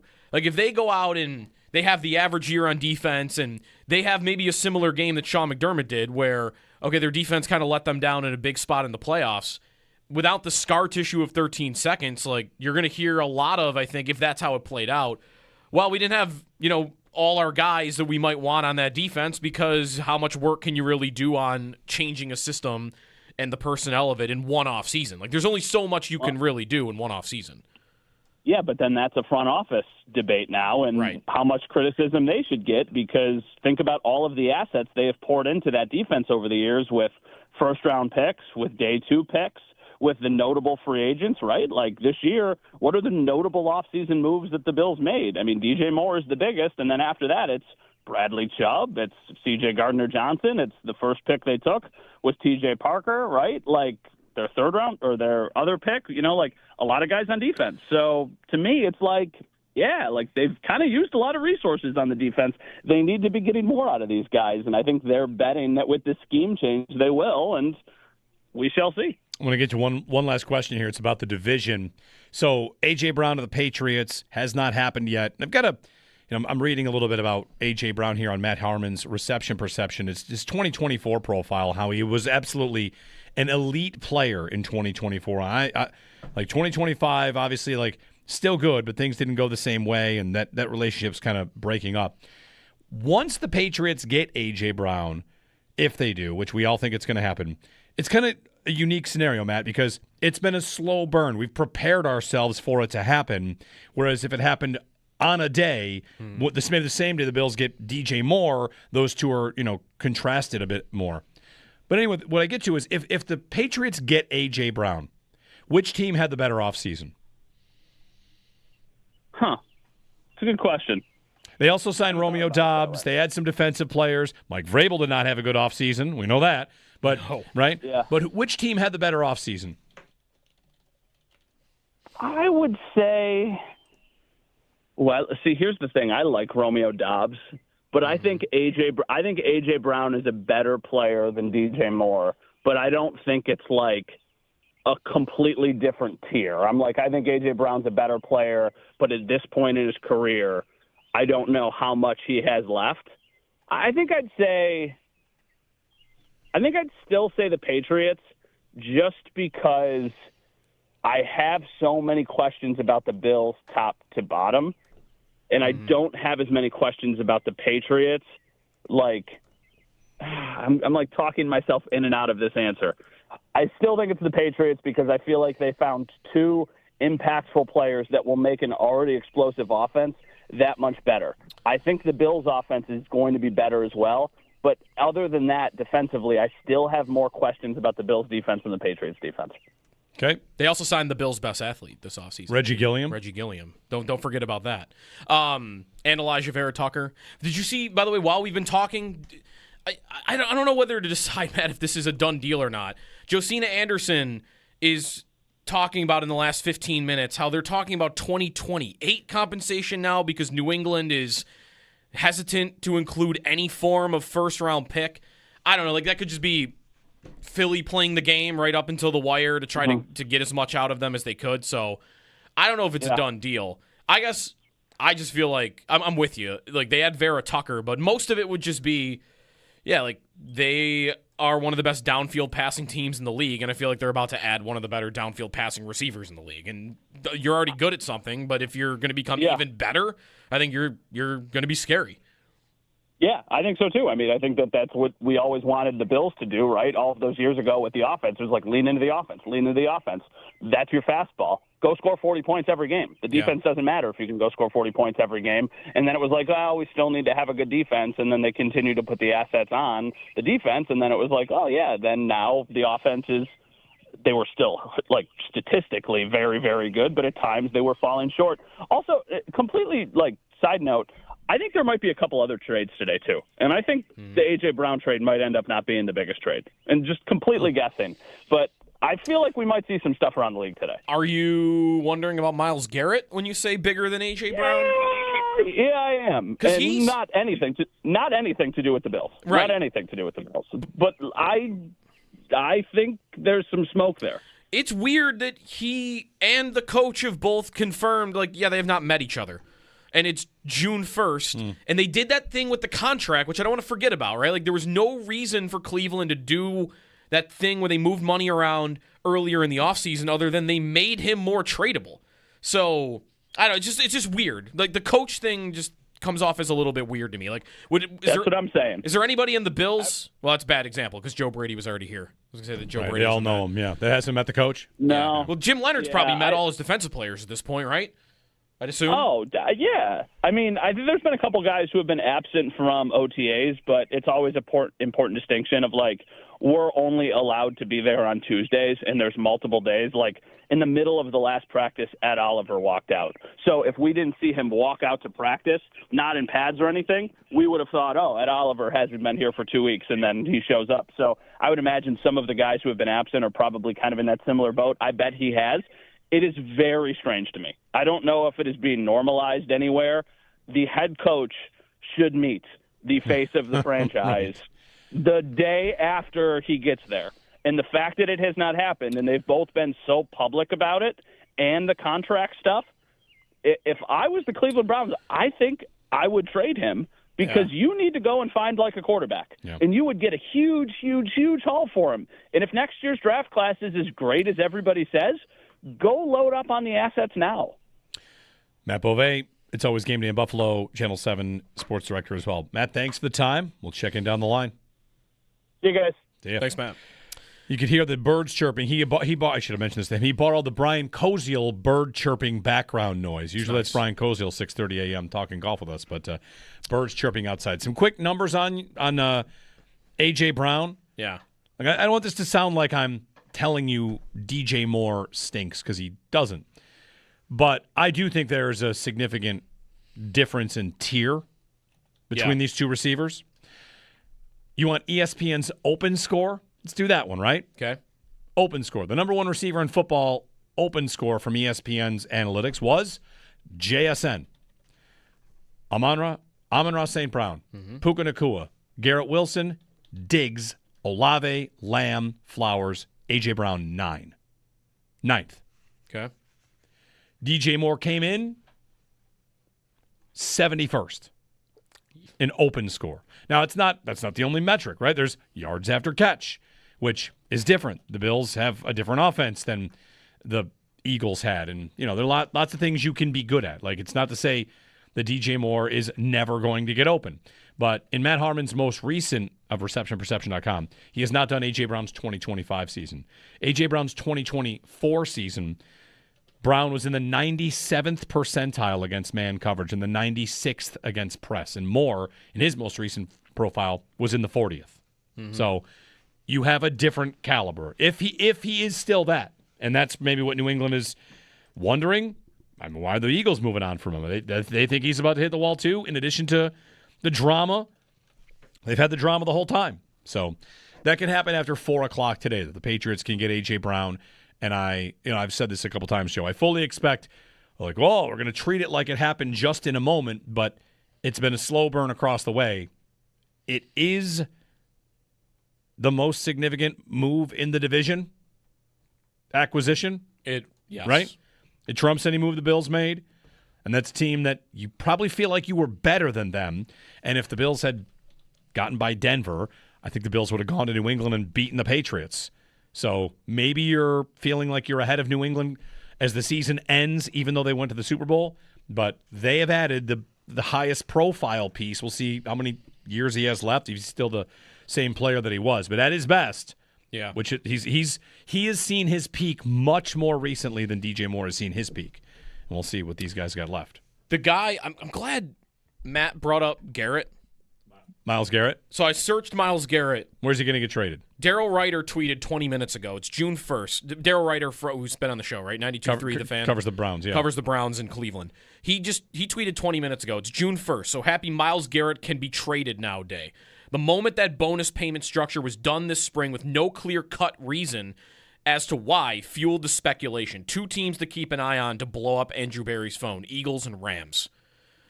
I'm trying to find, because that was made easier. What is Garrett's cap hit by a team that acquires him? On the Browns this year, it's $23 million. That number is lower with a new team. His base salary this year, Garrett, is $1.3 million. And I heard Joe Marino mention over the weekend, the Bills have a lever to pull with Deion Dawkins that would create $11 million that they have not pulled yet. They haven't had a reason to. They can today, you got to commit to Dawkins, I think, for a little longer. You can just today decide we're moving Dawkins money and we're creating $11 million in cap space today. I'm not even sure if that would be enough, which is why I'm trying to find, what is Garrett's cap hit? Because the Browns in the spring made it easier for teams to trade for him. And he hasn't met the coach yet. Mm-hmm. I think that's weird. I don't know. I'm interested. I mean, the Bills are not mentioned here. It's the Eagles and the Rams. Those two teams are always mentioned. His cap number this year is 23, you said, right? For the Browns. Yeah. Okay. I'm trying to find what his new team would be. Right. And next year, his cap hit goes up to 28. Yes. So you would need that room next year, but you don't need that room now. Like, what is the cap space for an acquiring team? Right. Well, it can't be very high. Your salary is 1.3. The signing bonus is prorated. Roster bonus of $1 million. Workout bonuses. Yeah, it's a very tradable contract, I think. Yeah, right. You know what? Let me reach out to Mike Giannetti, see what he has to say about this. 803-0550 to join us. 1-888-550-2550 on WGR.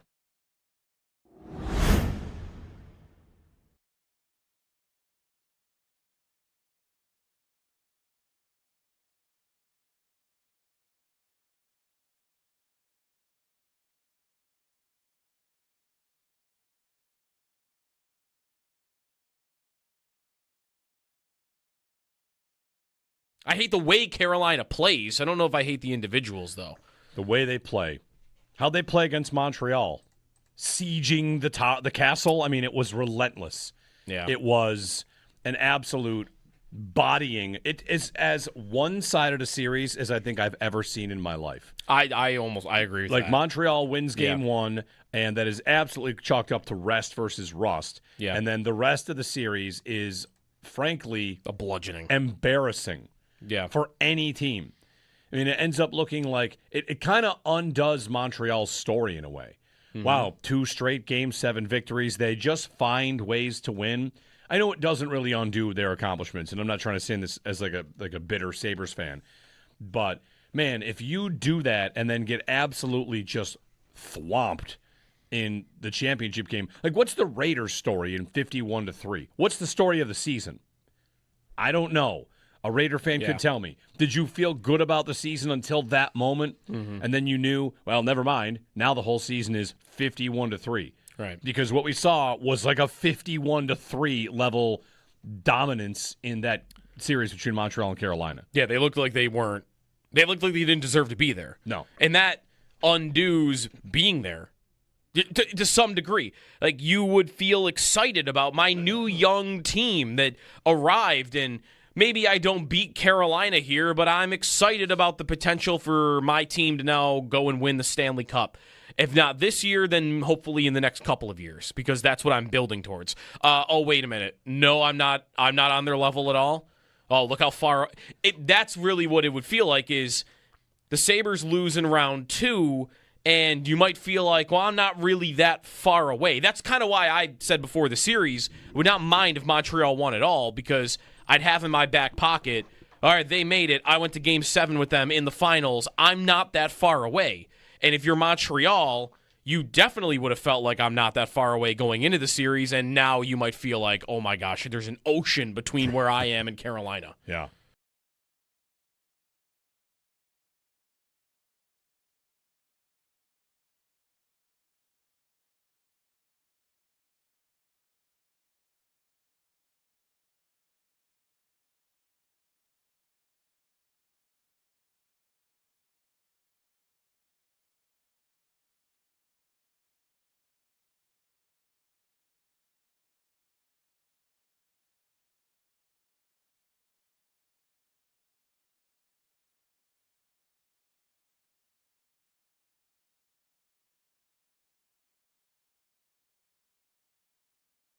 Jeremy White here for. He played on the wing with Barkov and Granlund on their top line, Paul.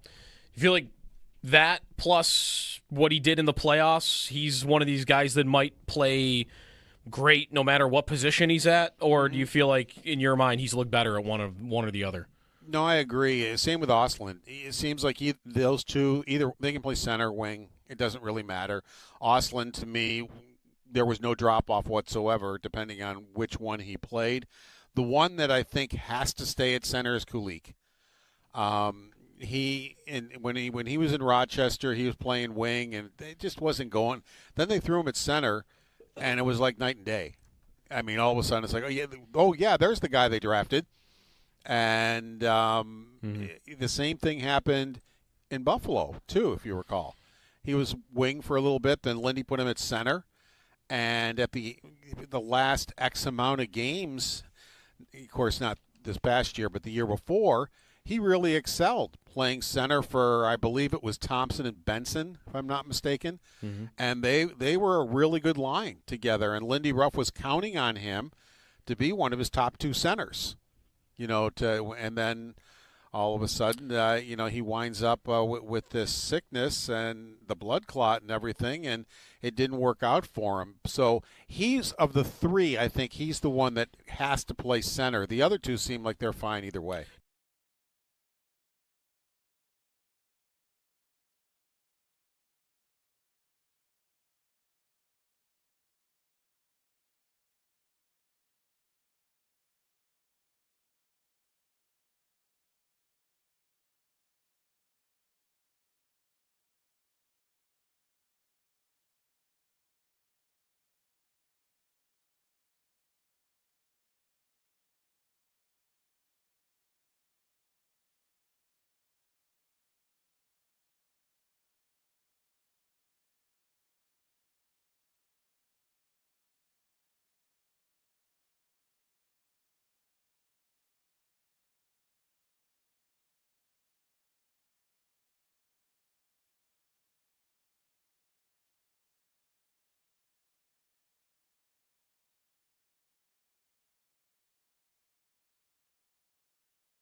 The Stanley Cup Final nearly here as the Vegas Golden Knights will take on the Carolina Hurricanes. It'll begin tomorrow night at 8 o'clock. In the IIHF World Championship, the Sabres' own Konsta Helenius scored the golden goal in first overtime to give Finland a 1-0 victory over Switzerland and World Championship gold.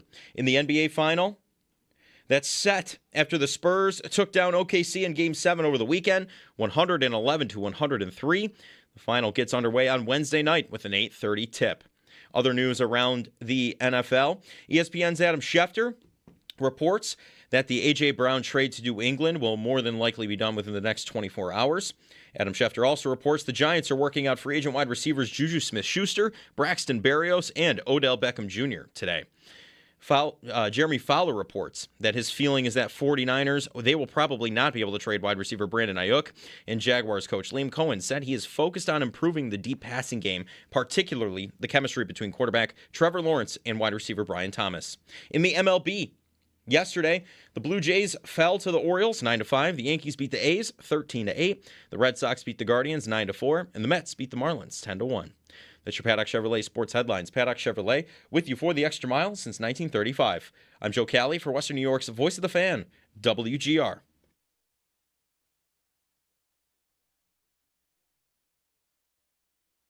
And it all comes down to his next kick of the ball. Oh, it's way over. Way over. It's Paris Saint-Germain on repeat. Encore. The Champions League trophy is going nowhere. Well, my career rooting for teams that play a game in Budapest is now 0-1. Never won Europe, huh? That's their third shootout loss, penalty kick loss in a final. I saw. Yeah, all right. Arsenal lost to PSG on Saturday. It was a fun time. Yeah, watched it with a lot of people. They were outmatched and tried to hold on 1-0 after scoring early in the game, and tried to hold on and nearly did. I mean, give a penalty. It's fine. Wasn't a very exciting game. It was not until it got to 1-1, and then it was exciting. Then it was a little bad. And then extra time was just kind of waiting for kicks. Anyway, tough one in the Champions League. World Cup's on the way. The U.S. Looked pretty good, right, against Senegal. Yeah. And they're friendly. I want to ask somebody actually because it was a friendly. They beat Senegal 3-2. Yeah. They were up 2-0. 2-0. Senegal fought back and tied the game at 2, and then the U.S. won late. But I saw that the U.S. only had like 40% possession of the ball. And I'd want to ask somebody, because I didn't see the game, like, what was that? Was that just the mechanism of they were leading and they were sitting on it and they had a bunch of shots? I don't know. It seemed like a fine debut, though. Sure. Yeah. It's just weird to me that they had only 40%. They only had the ball 40% of the time against Senegal. At one point, the completed passes in Arsenal PSG was like 228-17. They were winning. Right. And they were, hey, we'll try to take the air out of the ball and win the game. And they've been elite defensively. Anyway, good morning, Jeremy and Joe, 803-0550. World Cup starts in 10 days. Yeah. Stanley Cup final starts in 1 day. Ask Vegas or Carolina. Who do you want here if you had to pick one? And I also put on the poll, you're not allowed to write neither to a Twitter poll that says if you have to pick a side. And if you do write neither, you have to donate to my 100 Holes cause, which, by the way, we're going to run back soon. Got another raffle coming up just like last year, so stay tuned. Going to get the full list of raffle items up, and would love your support in the 100 Holes of Golf again. But it is a close poll. Carolina and Vegas, who will you root for if you have to root for someone? 51% Carolina. Come on. I know. Are you kidding? 53 Carolina, 47 Vegas. Now, the updated does one. Brindamore just not do it for you? I'll be honest, Brindamore does not. Really? He doesn't really matter to me. It will not hurt me to see him raise the cup. All of it, every ounce of the Carolina is just the scar. Yeah. That's it. I don't care about Brindamore. I don't care what Not more than anyone else in the 06 Hurricanes? Nope, I don't care about Jordan Stahl. Like, it won't hurt me watching any player on Carolina raise the cup.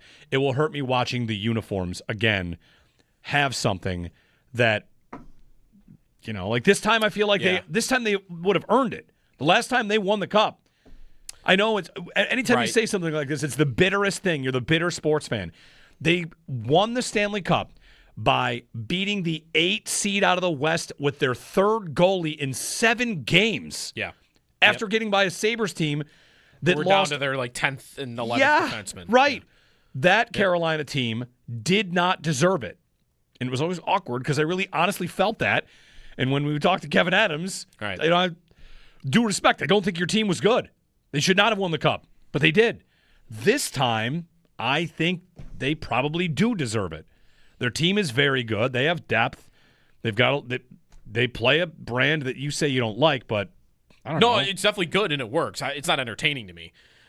Typically, like last round, I guess they just pile drived the Canadiens into doing whatever they wanted. Yeah. So I'm. But what that will look like, I'll be curious. Like, I don't like their style, but what will it look like against Vegas if they are getting these games into this boring back and forth?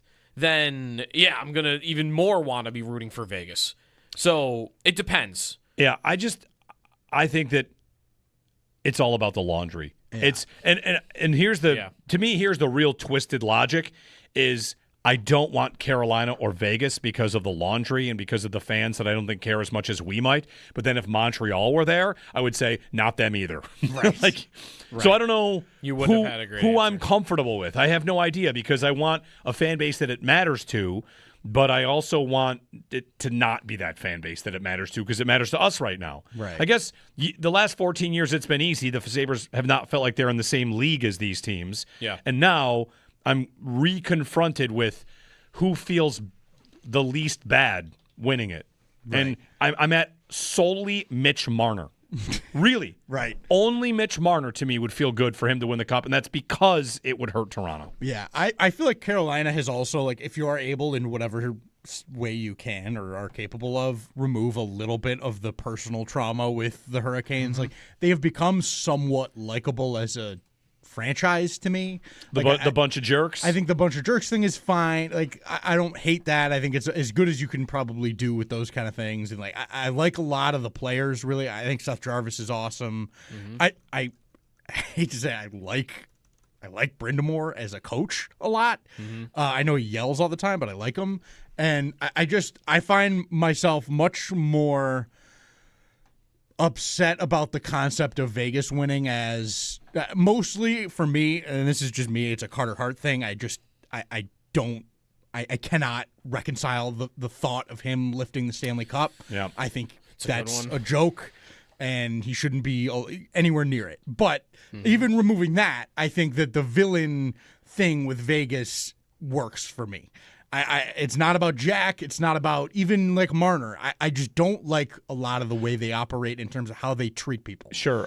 And that's reflected in the fact that they have Carter Hart on their hockey team, and what everything else they're doing with Cassidy. It all kind of adds up to me to be like, I'll eat the sort of personal trauma of Carolina winning if it means that the big bad guys in Carter Hart don't win it. I also feel like there's a ranking of where is the commissioner the least smug, Right. when he's out there. And they said hockey wouldn't work in California when he's giving the Ducks the cup or whatever. Was that the Ducks or the Kings or who knows? He probably said it with Florida, I'm sure, probably in the said last it- couple of years. Right. So it's like, hey, a Florida team stopped winning. Who's up? Oh, Carolina and Vegas are back in. Sweet. So it's tough to take, but I can't find a guy on Carolina that I really don't like. I also want or even on the other way, like, but like the Marner story, like feeling really good for Marner if he were to win it. Like that guy on Carolina is Brent Burns. Sure. I just don't really have for Brent Burns. I just don't really have that. I don't know. Like they're also interesting in that they're kind of like the Bills in that this was the team that kept making the conference finals, couldn't push through. There's a spot. They finally have, but are they really filled with? I guess they have some of their core pieces have been through all of it, right? Like Sebastian Aho's been through all of it. Like Slavin has been through all of it. Anderson's probably been through a good chunk at this point. And Burns isn't even on that team anymore. I forgot. He's in Colorado now. Right. Totally forgot about that. But I guess they have a few.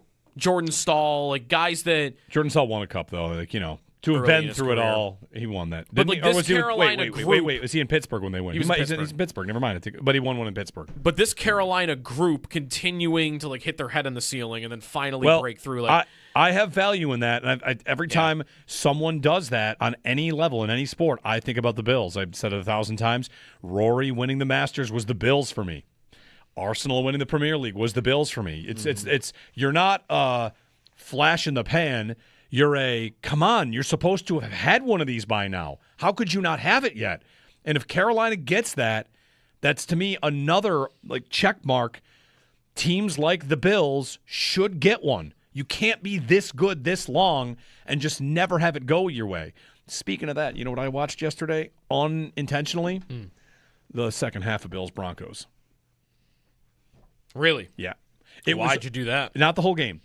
Because on my feed, all of a sudden, here scrolling Instagram, maybe right before bed, and there was a 4 to 6 minute video, all of the plays from the Bills comeback and then into overtime and all of it.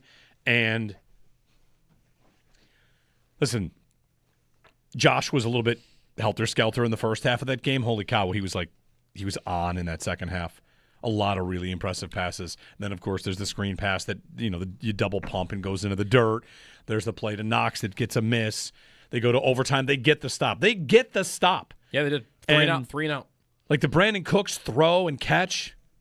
After they just need a field goal to win the game. The offense needs a field goal to win the game. It is wild to me that we watch the Bills get into a postseason game on the field with the offense and they need a field goal to win the game, and they didn't. And it's because of that catch that wasn't a catch. I mean, do you know how different the narrative and everything would have sounded after if they just scored on that drive? Cooks the catch counts, or he hangs on to it for 2 seconds longer. It would have been that the defense came up big and bailed out the offense when they had a bunch of turnovers. Imagine they got to stop in overtime. Then they went to the Yep. AFC Championship game, and then what would have happened in the AFC Championship game? I don't know. But it's crazy. It is very different. McDermott and his defense, who got the stop against Jacksonville at the very end of that game the week before. If Cooks catches that football and the Bills win it right there, we would have left that game looking back on the Broncos' final 8 drives and gone, they had 0 yards, 2 yards, 5 yards pick, 22 yards, 3 yards. There's the 73-yard touchdown. -1, 10. They had 8 drives, and they moved the ball on one of them as you were on your way to the AFC Championship game. Like, if Cooks catches that ball, McDermott is getting crowned the next morning. Yep. Giving up 30. Yeah, because the offense gave up 9. I know. Six of the points were 3-and-outs by Denver, and they kicked a field goal because the Bills had turned it over. Yeah. I didn't mean to, open that wound. Carolina or Vegas? Well, I have not watched that game back clear. I was looking at the drive chart here, but... Yeah, how do we end up on Bills Broncos? Saw it in your algorithm. By talking about how if Carolina wins, that's the Bills. Right. You're so good. You should win one of these. And then Vegas is the Rams. Oh, they're back. Yeah. Bleep them picks. Vegas, at least for me. Carolina. I'm able to root for Vegas on some level just because I want more teams to operate like they do. Go make your trades. What are you talking about? You can't do stuff. And I think the Sabres have a GM that might be closer to them, so that's good. Carolina's also the team that overpaid for the free agent on July 1st last year and are going to immediately win the Cup with him being great. Maybe. 803-0550 to join us on WGR.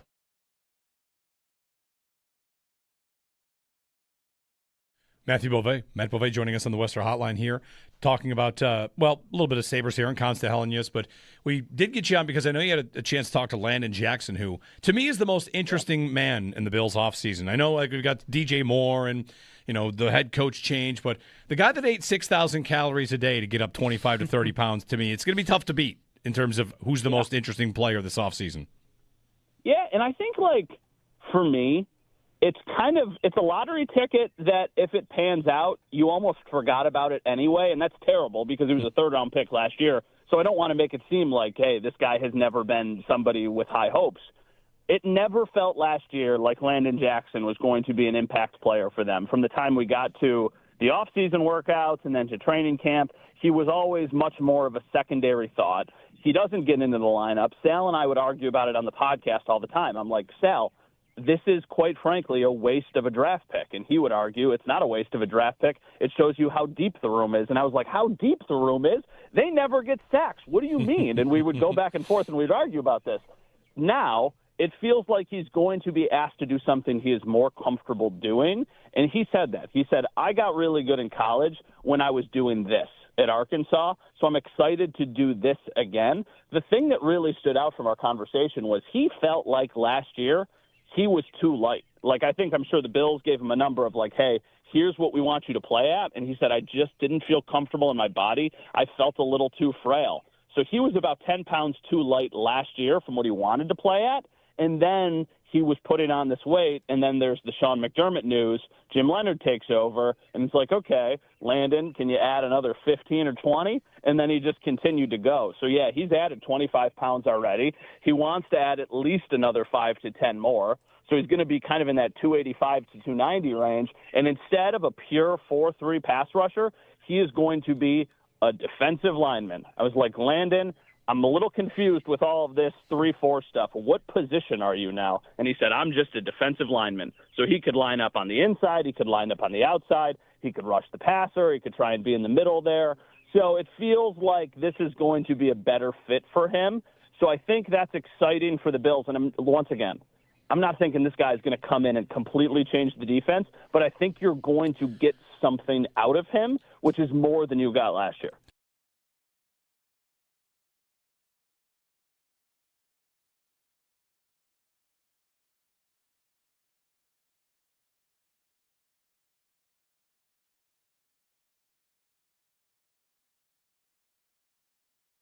How safe should we feel he is? He is either the future best player in franchise history, or the single best trade piece of all time. Right? Correct. Who really thinks that Yarmo's going to trade that guy? No way.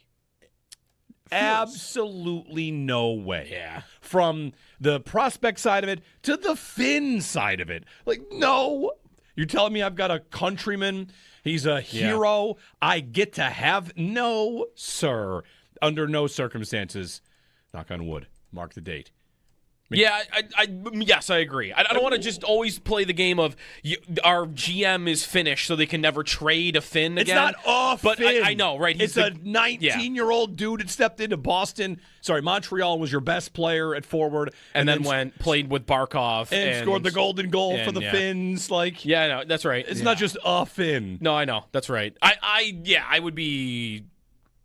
Does it feel like right now is Bill Guerin going to trade Jack Hughes in the next month? No, he scored a pretty big goal. He doesn't have Jack Hughes, but the point is, in that scenario, no, that's the only kind of guy you would want to trade Hellenius for at this point. Right, is a Jack Hughes, like Connor McDavid. You need to really reel in a fish, to make it feel okay. I think the Sabres will be able to reel in a fish without Hellenius being in the deal. You can do that. Look at the or can you get a fish with him being the only guy in the deal? Is the other way to look at it. That might be. But Robert Thomas cost me Hellenius a first and something else at the deadline. Now, can I get him for just Hellenius?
All right, I'm about to be obsessive about Myles Garrett. All right, Myles Garrett season is upon us. Hours. Myles Garrett season's going to be here. All right, we'll explain why on the other side. 803-0550. Happy Monday. It's beautiful outside. Enjoy the day. Keep it locked here if you want to obsess about Myles Garrett with Joe. Myles Garrett or Connor Hellebuck? Answer on the other side. I was going to say I need 5 minutes.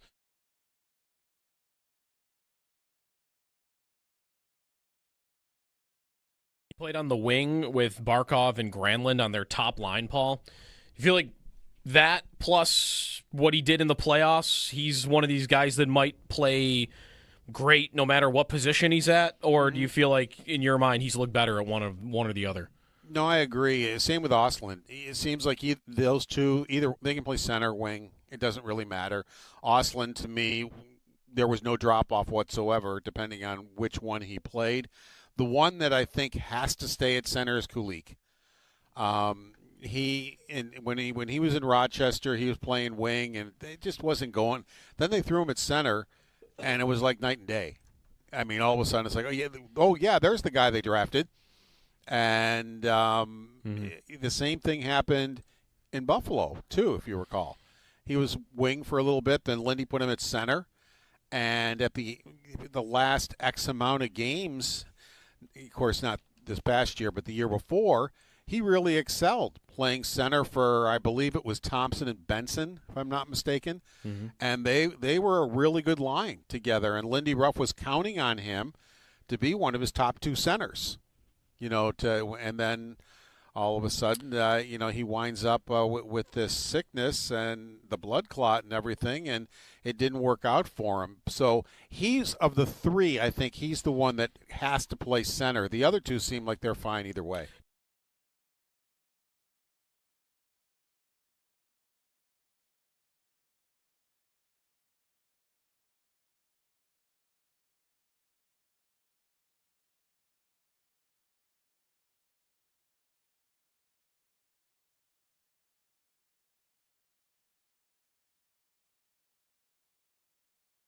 How safe should we feel he is? He is either the future best player in franchise history, or the single best trade piece of all time. Right? Correct. Who really thinks that Yarmo's going to trade that guy? No way. Absolutely no way. Yeah. From the prospect side of it to the Finn side of it. Like, no. You're telling me I've got a countryman? He's a hero. I get to have? No, sir. Under no circumstances. Knock on wood. Mark the date.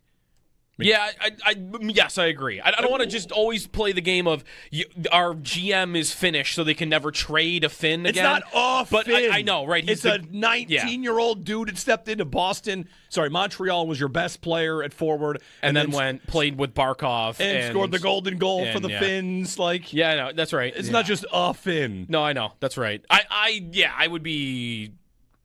Does it feel like right now? Is Bill Guerin going to trade Jack Hughes in the next month? Like, no. He scored a pretty big goal. He's on he doesn't have Jack Hughes. But the point is, like, in that scenario, like, no. That's the only kind of guy you would want to trade Hellenius for at this point. Right. Is a Jack Hughes, like Connor McDavid. Like, you need to really reel in a fish to make it feel okay. I think the Sabres will be able to reel in a fish without Hellenius being in the deal. You can do that. Yeah. Like, look at the or can you get a fish with him being the only guy in the deal? Is the other way to look at it. That might be. But Robert Thomas cost me Hellenius a first and something else at the deadline. Now, can I get him for just Hellenius?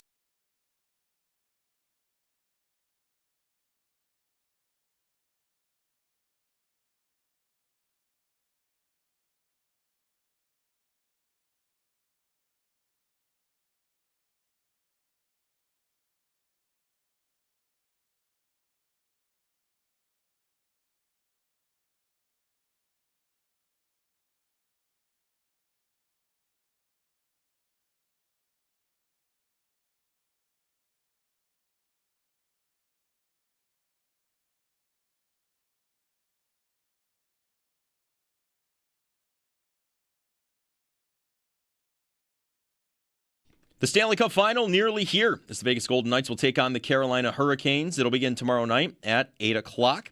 In the IIHF World Championship, the Sabres' own Konsta Hellenius scored the golden goal in the first overtime period, to give Finland a 1-0 victory over Switzerland and World Championship gold. The NBA Final set after the Spurs took down OKC in Game 7 over the weekend, 111-103. The final gets underway Wednesday night with an 8:30 tip. Looking around the NFL, ESPN's Adam Schefter reports that the A.J. Brown trade to New England will more than likely be done within the next 24 hours. Schefter also reports the Giants are working out free agent wide receivers Juju Smith-Schuster, Braxton Berrios, and Odell Beckham Jr. ESPN's Jeremy Fallow says his feeling is that the 49ers will probably not be able to trade wide receiver Brandon Ayuk, and Jaguars coach Liam Cohen said he's focused on improving the deep passing game, particularly the chemistry between quarterback Trevor Lawrence and wide receiver Brian Thomas. Yesterday in the MLB, the Blue Jays fell to the Orioles 9-5. The Yankees beat the A's 13-8. The Red Sox beat the Guardians 9-4, and the Mets beat the Marlins 10-1. That's your Paddock Chevrolet Sports Update. Paddock Chevrolet with you for the extra mile since 1935. I'm Joe Cali for Western New York's Voice of the Fan, WGR.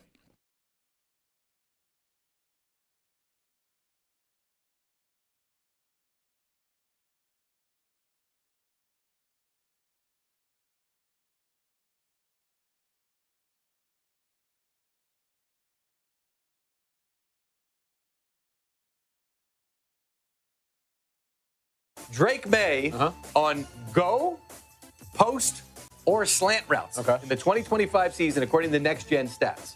Completion percentage, second in the league. Pass yards per attempt, first. Passer rating, first. Success rate, first.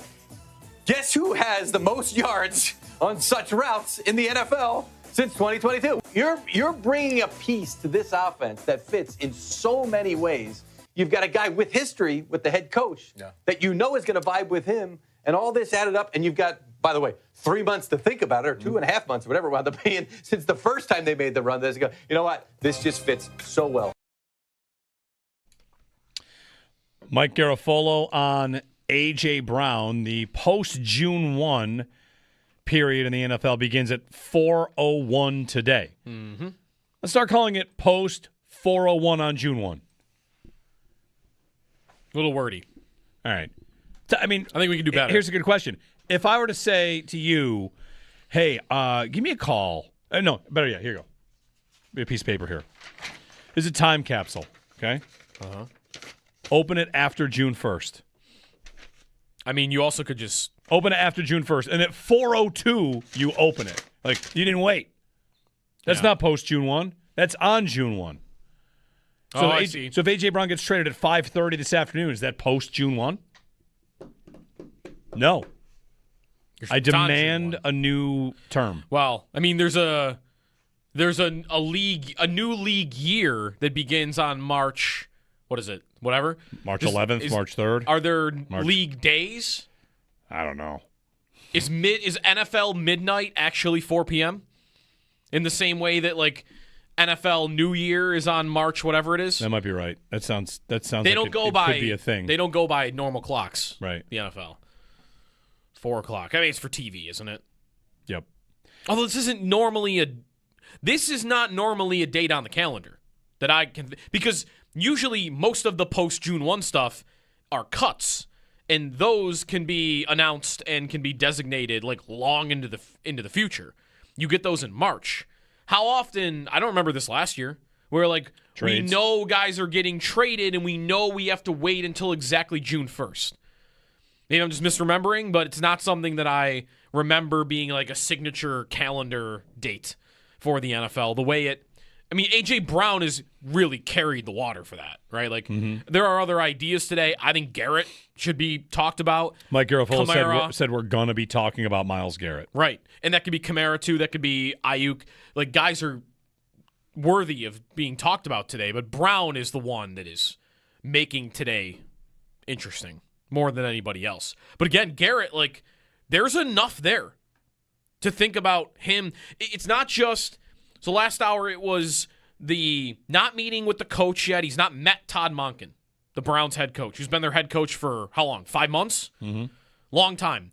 It's not just that they redid the contract, which did nothing for Cleveland, did nothing for Garrett, but moving the bonus to September, the only purpose that served was to make him more tradable to another team. On top of that, was reading in the break a lot about how miffed he was that they did not hang on to Jim Schwartz.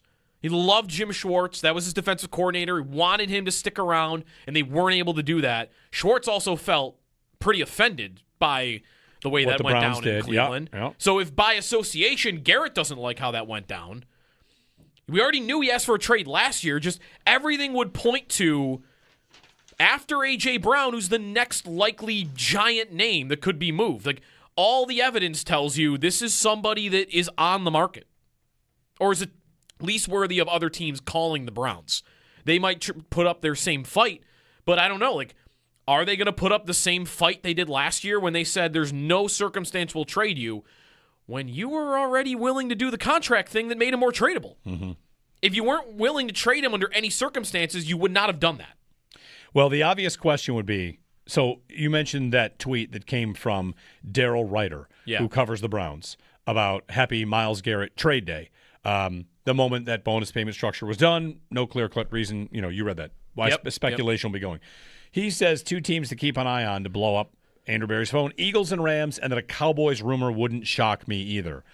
Let's also throw another team in that you would not be shocked to hear is in on it. The Bills are in on everything. Of course, they're going to be in on, right? They'll be in on once again. So, yes. What separates them from from the Eagles or the Rams? Why are they any different? Why would they not do it? For a team that's for a player whose cap hit's going to be less than $9 million, you don't even have to make the case they couldn't make it fit. Why would they lose a trade package to either of those teams other than being in the AFC? If the Eagles were to make it happen, you would think it'd be picks and a player. There has to be a player. But first-round picks. Round picks, right? Like when Micah Parsons got traded, it was 2 firsts and a player that Dallas immediately put in the lineup who's also pretty good. Yeah, that's what we're talking about. So you're talking about probably 2 picks and a player. Yeah. Who's the player? I guess that's what I'm getting at. The Rams and the Eagles, if the Rams and the Eagles are offering 2 firsts and a player, And the Bills are here to offer 2 firsts also. Their firsts are about the same as the Rams or the Eagles. Yeah. Aren't we all thinking they're 25 or later, 28 or later? So it comes down to more picks. Who's got the guts? If he does get traded for a big price, we will have to ask again, how come I'm not paying that price if Philadelphia is paying it? Or if the Rams are paying it? You said the thing that like the guts to do it. Like that to me has been the difference. Like why would I be more confident the Rams or the Eagles would get a trade like that done?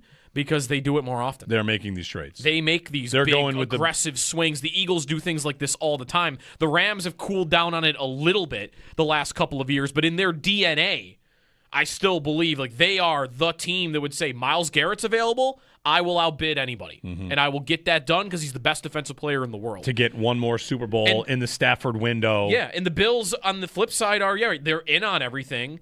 And how confident should I be that they would have the ability to beat those teams out?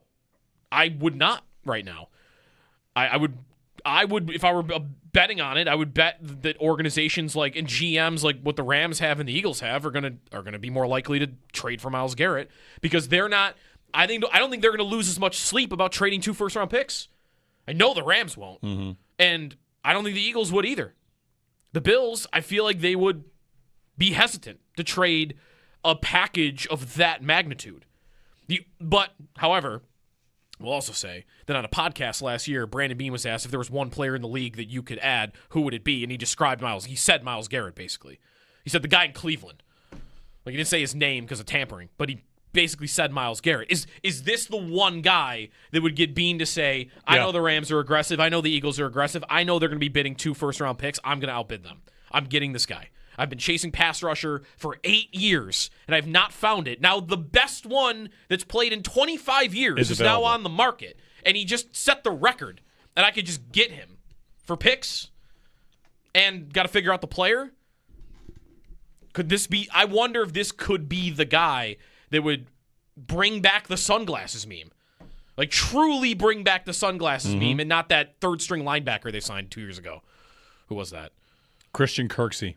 Yeah, that was the death of the sunglasses meme for me. Bring it, you could revive it. And you mentioned the cap. I'm going to be thinking about him all day. $8 million. I mean, like, it's so doable. And Joe Marino, I heard on Locked On Bills this weekend, he mentioned how the Bills have a lever to pull with Deion Dawkins saving $11 million. So the only debate there would be, are you willing to do that and commit to Dawkins for another year? Because if you are thinking about the ability to get out from that deal at some point soon, you would not want to do that. So you'd also have to add in, do you trust Deion Dawkins enough to say, I'm good with him for multiple more years as my left tackle after the year he just had, which I thought was fine, but some have described it as a down year. But you can make the money work. Yeah, 803-0550. But one way to upstage New England getting A.J. Brown. One way. I agree. If they got Brown and you got Garrett, Bills have a better offseason? Yes. I think definitely would have a better offseason. Yeah. 803-0550 to join us in 1-888-550-2550. Post June 1. What an exciting time. Post June 1. There's a clip out there of Malik Neighbors looking like he can't walk. You see that? This is some kids' charity event. They're throwing balloons, and he looks like he's got a serious limp. Yeah. New Bills receiver DJ Moore admits to growing pains in this offense. Confident it will be perfect later. That was with Catherine Fitzgerald of the Buffalo News. Saw that. Quick little note. That's not exactly a surprise, right? Like, now it's June. Growing pains. Okay. I expect those. Yeah. Want to get it back on track where it's got to be by September. Does he mean like living in No, Buffalo? He means more on the field? In the offense. He basically said that Brady's offense has evolved since he played in it. Okay. And, all right. There's also, I guess you tell me if there's an interpretation to be had here in this quote. I don't think there's too much of one. That Joe's trying to get the ball in as many playmakers' hands as possible. That's what it's been so far. Like, I don't need that to be, I'm not getting the ball enough in OTAs, right? All right. So, bringing it along, working through it, growing pains. Yeah, as long as I'm not hearing that in even training camp. I'd be fine, fine, I guess. I mean, wouldn't I prefer not to hear it in training camp. Wouldn't be panicked. You wouldn't want to hear the growing pains, but you wouldn't mind hearing, so far we're getting the ball in everybody's hands. Like, yeah, I'm ready for it to be in my hands, right? Right. He also said I got to catch back up to him. He's won a lot more games than I have since Carolina. His offense has evolved into what it is today. Mm-hmm. That offense looked pretty good against Denver, by the way. Again, I told you I watched the second half of that, all the plays, and the offense looked pretty good in that game in the second half. First half, not so much. Second half, yes. Well, the end. So you came in after the end of the first half? Yes. When Allen tried to lateral. Did he try to lateral it? No, he fumbled it. I think it was a lateral fumble. An attempt to throw it somewhere. Do you remember who he was trying to I lateral don't even know if there's anybody. I want to go find it. I don't know. I definitely haven't watched the lateral play. I want to find it. While I'm looking for it, Jeff McClain, who covers the Eagles for the Inquirer, and Uncovering the Birds Odyssey, he tweets, if the return for A.J. Brown is straight up a 2028 first-round pick, and from what I understand, that is the case. So I think Jeff McClain is reporting that Brown's going to get traded for a 2028 first-round pick. Okay, 2 years. So they're going to get a first, but it's going to be 2 years. Down the road. Yeah. And that's what the Bills, when they were pursuing Waddle, the price would have been a 2027. Right. And the Dolphins wanted it a year early, and then it fell apart on that, I guess. Yeah. But, all right, 2028 first. That's, again, it's one of those things with the draft value chart. Remember, it's commonly believed that a year later, the pick is worth 1 round lower. Right. How realistic is that? Is that a real thing? It seems to be something everybody says. It could also be it's probably year-to-year dependent. I guess looking back, it is a little strange that the Bills and the Dolphins would have been at odds on which pick it would have been, because you would have thought, especially the way Miami set up, if I were Miami, I would have wanted the 2027 first. Maybe they didn't feel like that at the time because it was mid-season. Like, I would assume, though, these teams have these scouting staffs that they would know, hey, 2027 draft class, way better than the 2026 draft class. I almost wonder, looking back, not to question who reported. Do you remember who reported that part of it? 27 versus 26, the first between the Bills and the Dolphins. I don't remember. Rappaport? Was it Rappaport? I almost wonder, not to just call the reporter a liar, if that got mixed up in translation and that it was actually the other way around. That the Bills maybe the Dolphins wanted the 27 first, and the Bills wanted to give them the 26 first, and that got flipped. Because it'd just be weird to me that Miami would have said no to that when that draft class is better, and you'd think for them they'd be shopping in that quarterback market. And in this trade, maybe that plays into it as well. Maybe in a different year, a different, draft class, this deal would have gone for a 27 first, but the 27 draft looks so good that New England is like, we're just not giving you we'll give you a first, but it is not coming in that draft class next year. Right. 803-0550. Allen's lateral, or it was a fumble. He was not trying to lateral it. There was nobody in the vicinity. Although David Edwards did have his whole body and 2 hands on the ball on the ground and did not hold on to it, which could have saved them 3 points and won the game. Not bitter. Yeah, not bitter. I've got want to do a fun story real quick? Sure. I'd love that. A man has been banned for life from all Six Flags parks after a chicken nugget and roller coaster stunt. Guess the stunt. A chicken nugget roller coaster stunt. A man has been banned. It was in Sandusky, Ohio. Okay. Yeah, Cedar Point? Alan Farrell has been banned for life from all Six Flags because of a chicken nugget roller coaster stunt. What is the stunt? So my first thought is he threw a chicken nugget from the roller coaster to a buddy who was trying to catch it in his mouth on the ground. No, that's a good one. Okay. Similar thought process, but I was thinking first front car, hold the chicken nugget up, drop it to the guy behind you, chain it all the way back. Yeah. Oh, that's awesome. He did a chicken nugget eating challenge to the point where he ate an entire 20 piece or something and then ended up throwing up by the time the ride was over. Okay. All right. Yeah. None of those are exactly correct. The closest to the win is Joe Cali. Oh, boy. Yes. Oh, boy. Which, by the way, I feel like the other two answers reveal things we would like to try on a roller coaster. Absolutely. Throw it up in the air, see if the back car can catch it, throw it off the top. Would you get banned for that, you think? Right, you're mid-loop and you're targeting someone on the ground and you're throwing it to them. I'm getting the idea that if you bring chicken nuggets onto a roller coaster, you're going to get banned, period. If you bring almost anything onto a roller coaster, you're probably going to. If I just have them in my pocket and I just start eating one while I'm on the roller coaster, I'm going to get banned? Let's let the story do the talking here. Alan Farrell ate 10. He stuffed a 10-piece box of chicken into his pants, ate 7 of the 10 while the car zoomed along, asking the person filming the challenge, of course, for sauce.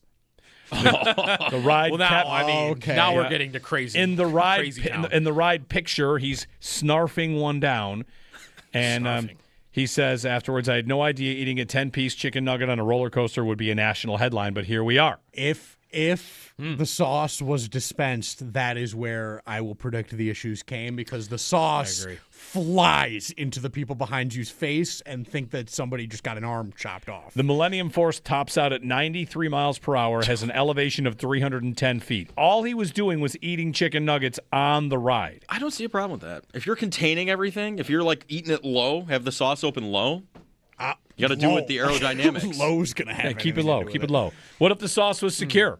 If the sauce was secure, I don't think we've got a problem here.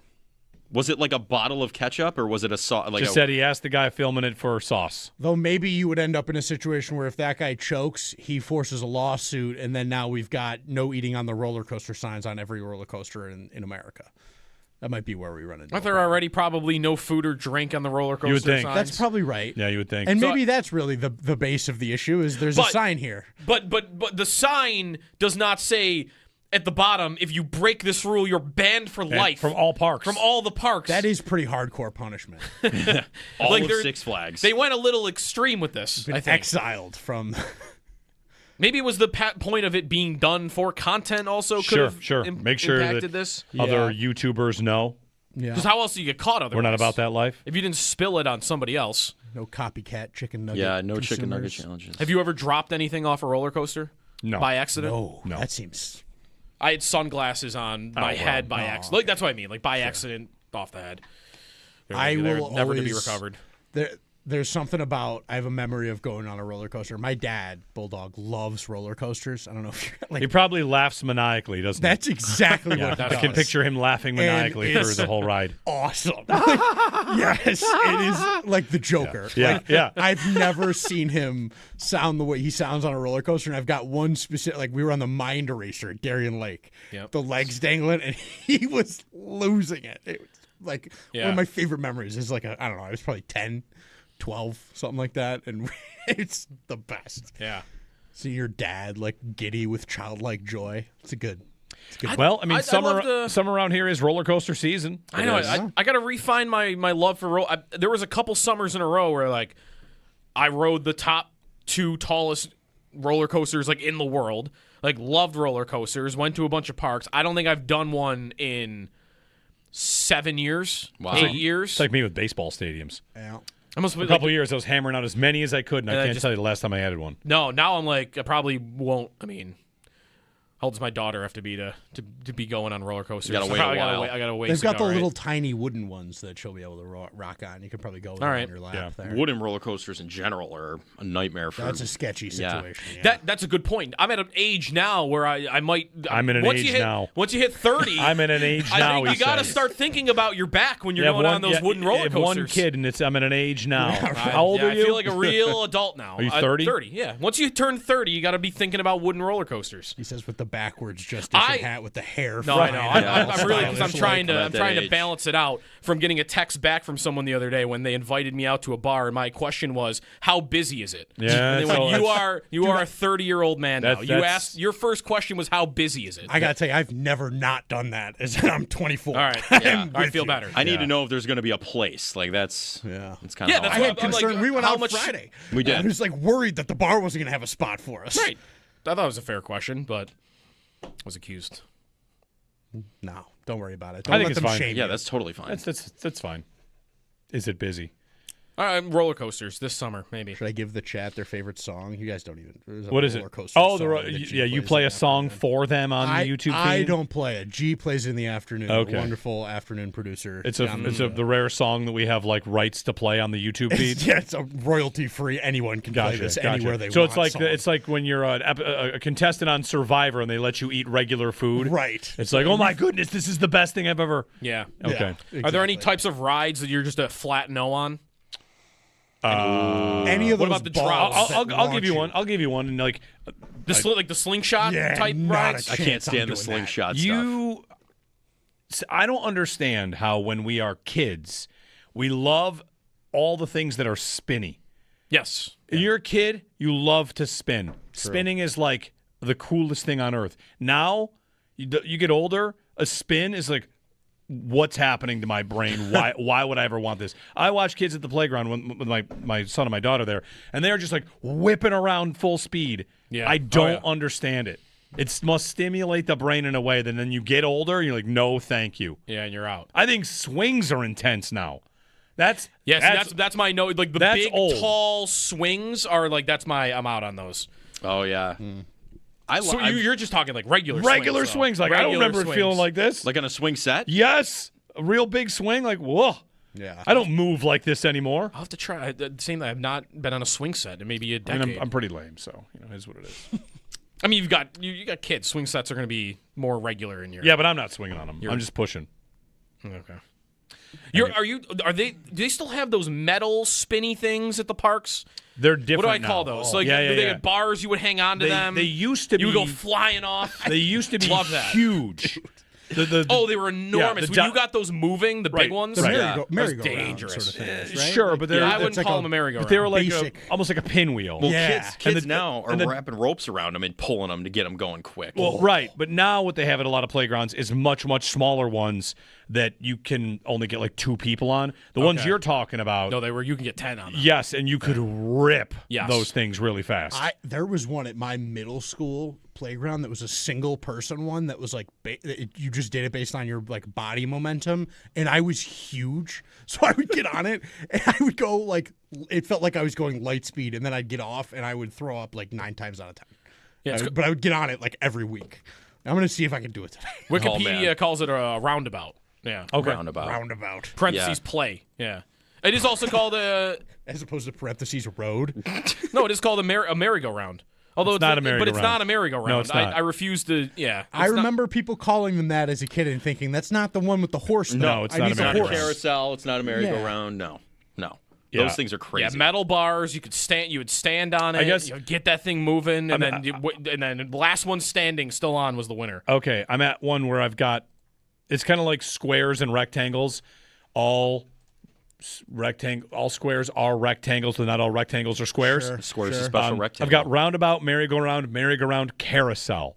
So they're both merry-go-rounds, maybe. And the carousel has horses, and the roundabout has just like bars. You both you merrily go around on both of them. True. Right? Very good. Although the one with the bars sometimes gets less merry and more like, holy cow. Yeah. I'm trying to survive this thing. Yeah. Okay, so I want to send in the ride I think that well, I guess you weren't talking about this specifically, but the Gravitron rides. Oh yeah. Where you are inside and it goes so fast, and there's no belts or buckles. Like you are just like you're standing up against the wall, and it spins so fast that like you stick to the wall. Yeah, you can be Spider-Man. Zero gravity. That's kind of what you're like. Right. The extreme version of the spin rides you're talking about. We're getting more and more reports of A.J. Brown for a 2028 first. Okay. Yes. That is going to be the price. Jason Lockenfora has that. Schefter on ESPN just now in the next 24 hours. And real quick, again to this point, because I had a person write in, hard pass, the wheels are about to fall off on A.J. Brown. What evidence is there of that? Yeah, I don't see What's the evidence? That he didn't get thrown the ball last year? Or when he did, they lost games, but he was still very productive on his own right. He hasn't had injuries. He's 28. Unless you're just doing an age thing, but like to me, he's gonna turn 29. He's the same age as DJ Moore. What evidence is there the wheels are gonna fall off AJ Brown that isn't there for DJ Moore? I don't know. I'm curious. The only thing you would look at for that is that the production has gone down in the last 2 years, but that's only because Philly stopped throwing him the football. Yes. Philadelphia's changed their offensive coordinator every single year. And that. They hate their offense. Hey, they had Kevin Patullo last year. Also, how many routes does he run in that offense? Like Jalen Hurts and Brown, weren't they criticized for they did two things? So that it was like downfield shots. Right. And to that point, again, like I mentioned, Matt Harmon, reception, perception. A.J. Brown's route tree, maybe you've seen it before, like all the arrows of the route, green, yellow, red. It's all green except for one, like an out route. Yeah. The rest are all greens. Like he runs the whole route tree, elite separator. No, I mean, I expect he's going to go into New England and catch 100 passes. He should. Right? He goes in and becomes their best weapon immediately. He's going to be their number one. They've got a good offensive coordinator, and he's also great down the field. They have the best deep ball passer in the league. That's going to work. You would think. Like, that is a dangerous, scary thing that is now entering the division. There is no way he is not going to be significantly better in that offense, in that environment, than he was in Philly the last 2 years. He's absolutely going to be a productive player. I mean, I'll leave room for it doesn't work out and the wheels fall off. I just don't know what evidence there is that that's definitely going to happen other than everybody eventually hits a wall. But a 2028 first, that's New England going for it. That's let's go win the Super Bowl. 803-0550. It's kind of good to get a first-round pick when there's only one team out there in the mix. But Jason Lockenfora, his latest was that Howie is ready to put this behind him. Well, they're eating a huge cap hit to do it. Yeah. Right. To me, that's like the Diggs trade. It's less about what the player is really worth and more, I'm giving you this player and you're paying me to eat the money. Yeah. The Bills got a second from Houston because the only way they would maybe have moved him would be we need something real because we're getting rid of this player who we want to get rid of. But to eat this money, I need a pick, and it needs to be good. And that's what New England's going to give up, it would appear, a 2028 first. All right. Jeremy and Joe on WGR.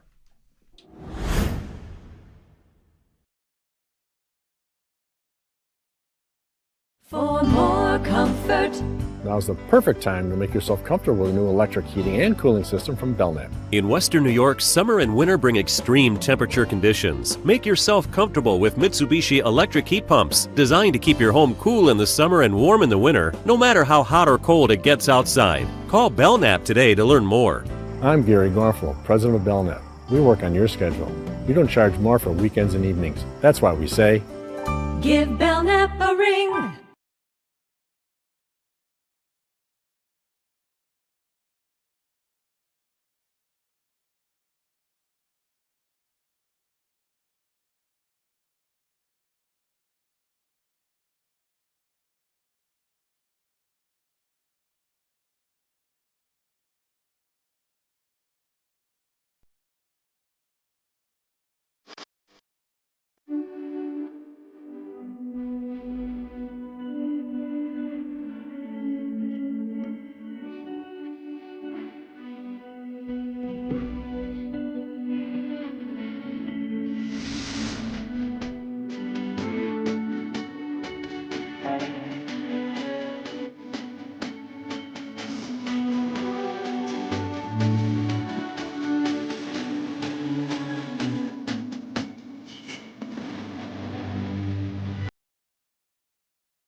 if Joe Burrow is healthy, they're probably going to be playing with a lead a lot of the time. And if they're playing with the lead, it takes a lot of the pressure off what should be a much improved defense. And Joe Burrow himself has said that this is the best roster that he's played with in Cincinnati. And if we go back and look, the Bengals did go to a Super Bowl before and nearly won it in Los Angeles with Joe Burrow playing. He thinks this roster might be better. And let's also remember this.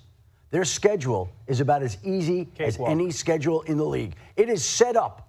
It is set up for the Bengals to have a big year and for them to be a dangerous team. Adam Schefter. We should try and go and find all 32 teams. How many of them say, I think this is the best roster we've ever had? It's probably at least 10, right? Who could say it right now and get away with it? It could say it. Yeah. I mean, the Bears say it? A Bills player could say it. A Bears player could say it. Bengals, Ravens, Patriots. Ravens? Sure, of course.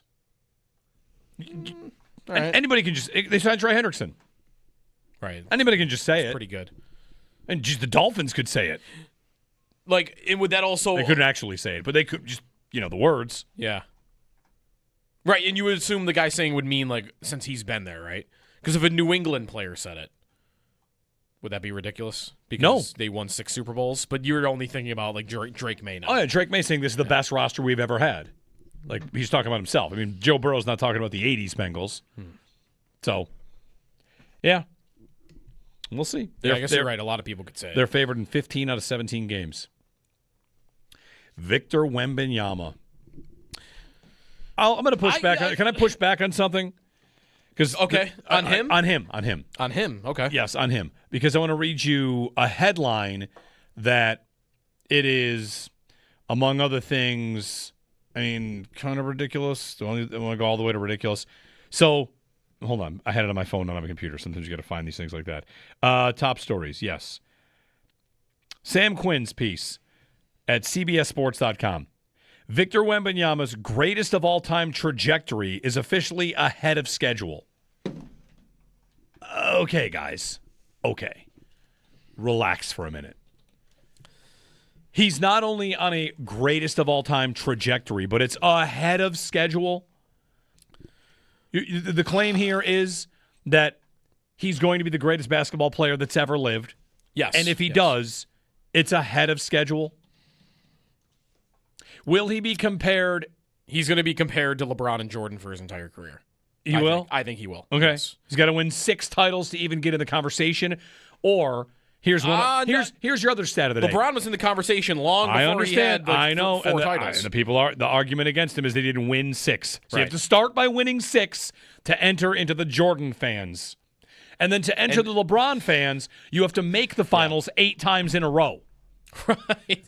So hold on with he's ahead of schedule. Well, what is that? That is what? That is counting rings, and he would be 5 years younger than when Jordan got his first. Congratulations. That would be that's what that comment is. That means ahead of schedule? Yeah. Is every player that gets one 5 years younger than Michael Jordan ahead of schedule?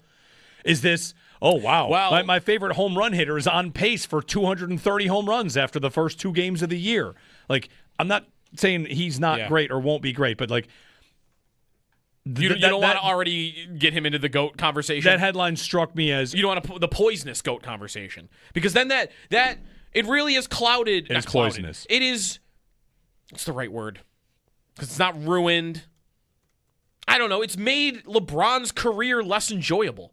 For sure. This thing has existed for 2 decades, and it has been unbelievable. But half the people can't enjoy it because they can't fathom the comments about him being named the greatest player of all time, which began in like 2007, 2008. How long has it been? It's been a long time. And if that happens to Wemby, then I think the same thing is going to happen.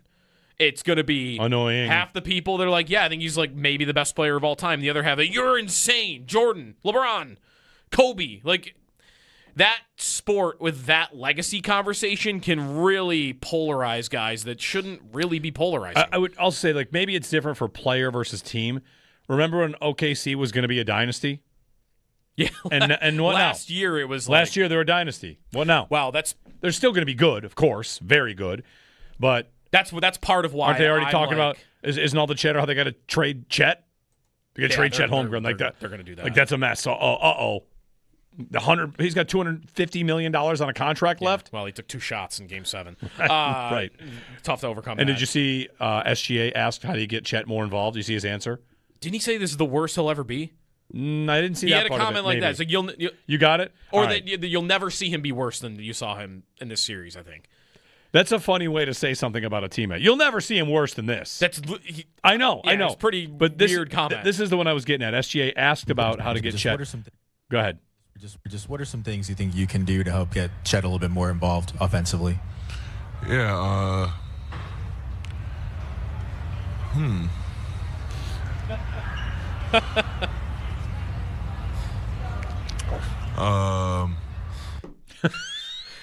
Wow.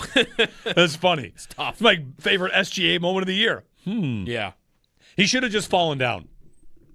SGA at the podium. He fell down. You should have just hit the floor. Just fall down. You all right? Yeah, hold on.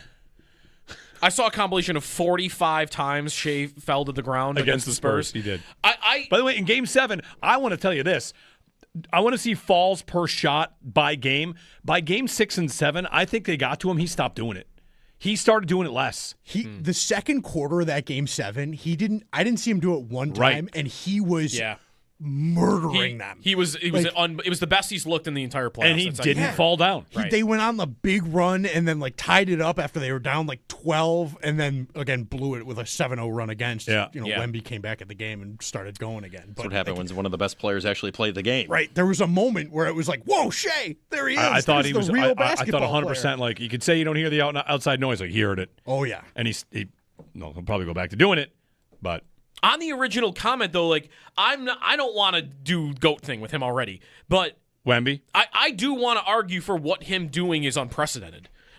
Guys that are the focal point superstar of a team do not win the title this young. If you look at the top guys in sports history, in that sports history, and when they won, the only guys you find that won it this early were Magic and Kobe. And that was with Kareem and Shaq. Wemby is the dude on that team. He's got a good team. I'm not saying that the rest of the guys are bums. But, you will not find D. Wade was in his mid-20s. Steph, same thing. LeBron, Jordan. That's where it becomes, to me, unprecedented is guys usually don't do it this early that are the guy, the star. Fair. And for that, without plugging him into is he going to be better than Jordan or LeBron, a guy being this valuable to a team in a playoff run this early, this is not just age, by the way. This is his first playoffs. Yeah. He's not been to the playoffs before. He doesn't even have a go-to move yet offensively. That's where, I'm terrified the league is just going to be overrun with him for a decade because the guy doesn't have a go-to offensive move yet, and he just beat the team as the best player that everybody was crowning as the next dynasty a year ago. He is unprecedented. Is there room for a comparison in the they're very different, but to me it's like Curry. Curry was guys like that don't lead a team. No. Guys like that don't hit shots like that. Guys that small can't get the shot off. And he runs all day and he's unstoppable. Right. And granted, I'm not saying whatever. He doesn't play defense. He's not the same player. But he's not in the GOAT conversation, but he's certainly in the I've never seen anybody like this before. No, and Wemby is similar. Wemby can kind of be both of those. Yeah, for Wemby, it's more the age part of it. For Steph, it was how he played. Yeah. You can't win. For Wemby, it's you can't win that early. You can't win that young without ever being in it before. For Steph, it was absolutely you can't win if your best player is that type of player. A 6'2" guard that only shoots from 3. And he won in his 6th year. So even him, it took a minute. But yeah, I think what's happening is so special with him right now. And I love that it's the Knicks. It's dream finals. It's a dream finals. I love it. So glad the Thunder did not make it. Yeah, same. 803-0550, our phone number, and 1-888-550-2550. Jeremy and Joe. We also have to have our Knicks fan draft at some point in the next 2 Yeah, years. who's going to be in the building? Drafting celebrities. I might run back to my Ted Danson pick. Eventually, it's going to happen, and I need to be there to see the fruits of that later. Joe Kelly's drum banger team could have as many fans in Madison Square Garden as it did drum bangers. Wolf Blitzer might make a second appearance. Will we Jim Carrey, Will we Chad get Michael Murray, any Sabres drum banger to Knicks game crossover? Oh, William Fichtner? Could he be there? Would he get shown on TV, though? Sure. William Fichtner's in the crowd. That guy. And ESPN is like, all right, we're going to do a shot here of a bunch of different celebrities coming back from break. They see Bill Fichtner. He's making the cut. The camera, he's in the arena. Let's be real about something. The camera will consider him worthy of, we're going to put a little thing below it says Bill Fichtner, actor with. Yeah. I mean, yes. You think he gets shown? Depends where he sits. The closer you're sitting, the more likely you're going to be who that person is. You got Bill Fichtner courtside? He could go courtside. Maybe not. First couple rows. Probably pretty expensive. I mean, Chalamet. Timothy Chalamet is going to be there. Chalamet is going to be front row. Spike Lee's, of course, always front row. Maybe we get a Larry David pick. Maybe. He's a New York guy. 100% Larry David. He's a Knicks. I don't know if he's Nick. He's got to be a Knicks guy. New York guys are Knicks guys. Yeah. I think. 803-0550 to join us. Extendo Sports coming up on WGR. The rest of the week is going to be in the upper 70s and maybe even touch 80. So, yep. Perfect time to ignore sports. And not the NBA, ignore the NHL. Is that the plan? Is that the plan? I mean, I don't know if I'll be able to really completely ignore it. I kind of want to ignore the NHL finals. I don't want to ignore the NBA finals. Very excited about that. Yeah, the NBA finals. And then the World Cup starts in 10 days. Yep. So, it's not really the summer to ignore sports. True. I think. Other than, what would it be to say, I'm just going to say it. I don't want to come off as hockey morally superior. I don't want to watch a second of Golden Knights and Hurricanes. I'm just not going to watch a second of it. I don't know. I feel like I'll want to see it at some point. I would have probably felt just as bad if Montreal found its way out of that series. That's what I would say to you. I would probably feel just as bad. But I'd feel worse. I mean, Carolina and Vegas, this is it's not a hot take, right, to say that we don't hate the teams, we hate the cities. Like if every Carolina player, instead of playing for the Hurricanes, played for Columbus, would we hate them as much? Probably not. And if every Vegas player played for, maybe this one's a little harder because Vegas might really be about hating Vegas. I mean, there's some history, there's stuff going on, right? And you'll have your Eichel people that would say, if Eichel was on the Flames. The Eichel hatred is really tested here. Yeah. Because the Carolina hatred and distaste is, core memory, cornerstone, building block of your Sabres identity, possibly. Right, and it is for them the coach. That guy is behind the bench. The guy, the captain. He scored the goal between Fitzpatrick's skates in Game 7. He is standing there, and he's going to be in this series behind the bench. That is going to be the center of my hatred for Carolina winning this series. Vegas, you could definitely have your distaste for the organization, but beyond that, it would be Eichel hate. And it would be, you just got here 9 years ago. Yeah, and it would be the cities that, wouldn't you feel like you don't deserve to, this is always going to be some part of Buffalo fans, I think, that you don't deserve to win as much because you don't care nearly as much as I do. Yeah. And I think that definitely would be the case with Carolina. Vegas would be more just you're spoiled than you don't care. I think they seem to care. It's just because they've only known their team to be amazing.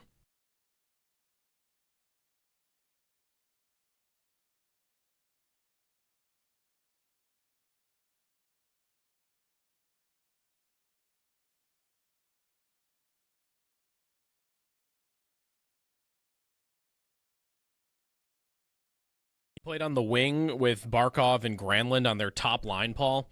You feel like that plus what he did in the playoffs, he's one of these guys that might play great no matter what position he's at? Or do you feel like, in your mind, he's looked better at one or the other? No, I agree. Same with Ostlund. It seems like those two, either they can play center, wing. It doesn't really matter.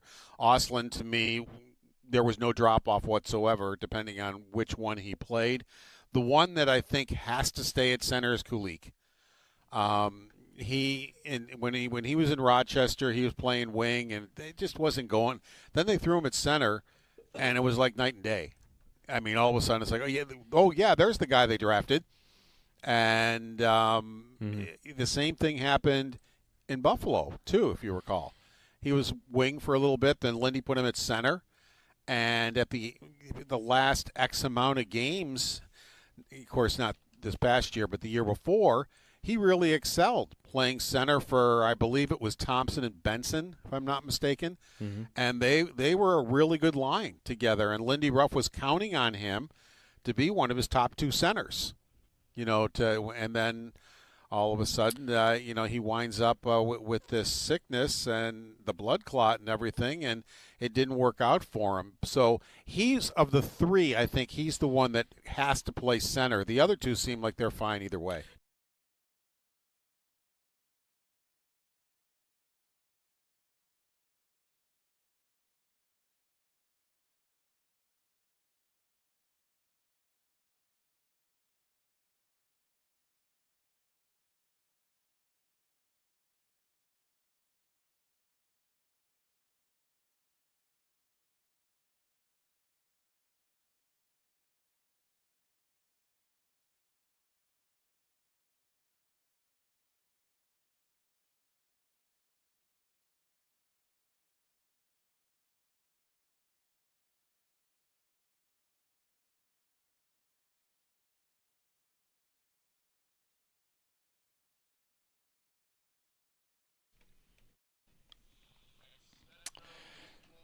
All right, quick question for you, gentlemen. Let me know if I got this wrong.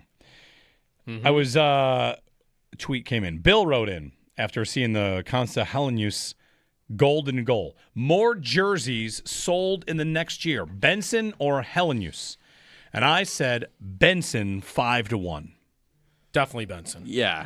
Maybe not. Benson's going to be their most sold jersey. Maybe not 5-1, but 3-1. Sure. Yeah. The Rat King will sell some. He made his name. He's crossing over to everybody. Short people, tall people, men, women. Benson's all over the place. Hellenius, he's played a select number of games, and we're starting to get to know him a little bit. But Benson is the guy. I want to bet Benson's and he's going to get be extended. Like top 15 in the league in jersey sales. Yeah, that sounds right. Yep. Extension is key. Get the extension. You feel better buying a jersey. Usually, we're set on his number for now, forever. 6. Right? He'll stay with 6. Yeah. We're back tomorrow. This is Extendo Sports. The Northtown Automotive Extra Point Show on the way. Stay tuned. An A.J. Brown trade at 4:03 today. Yeah. We'll see what happens with that, and maybe get some New England angle on how that goes down, if it goes down tomorrow.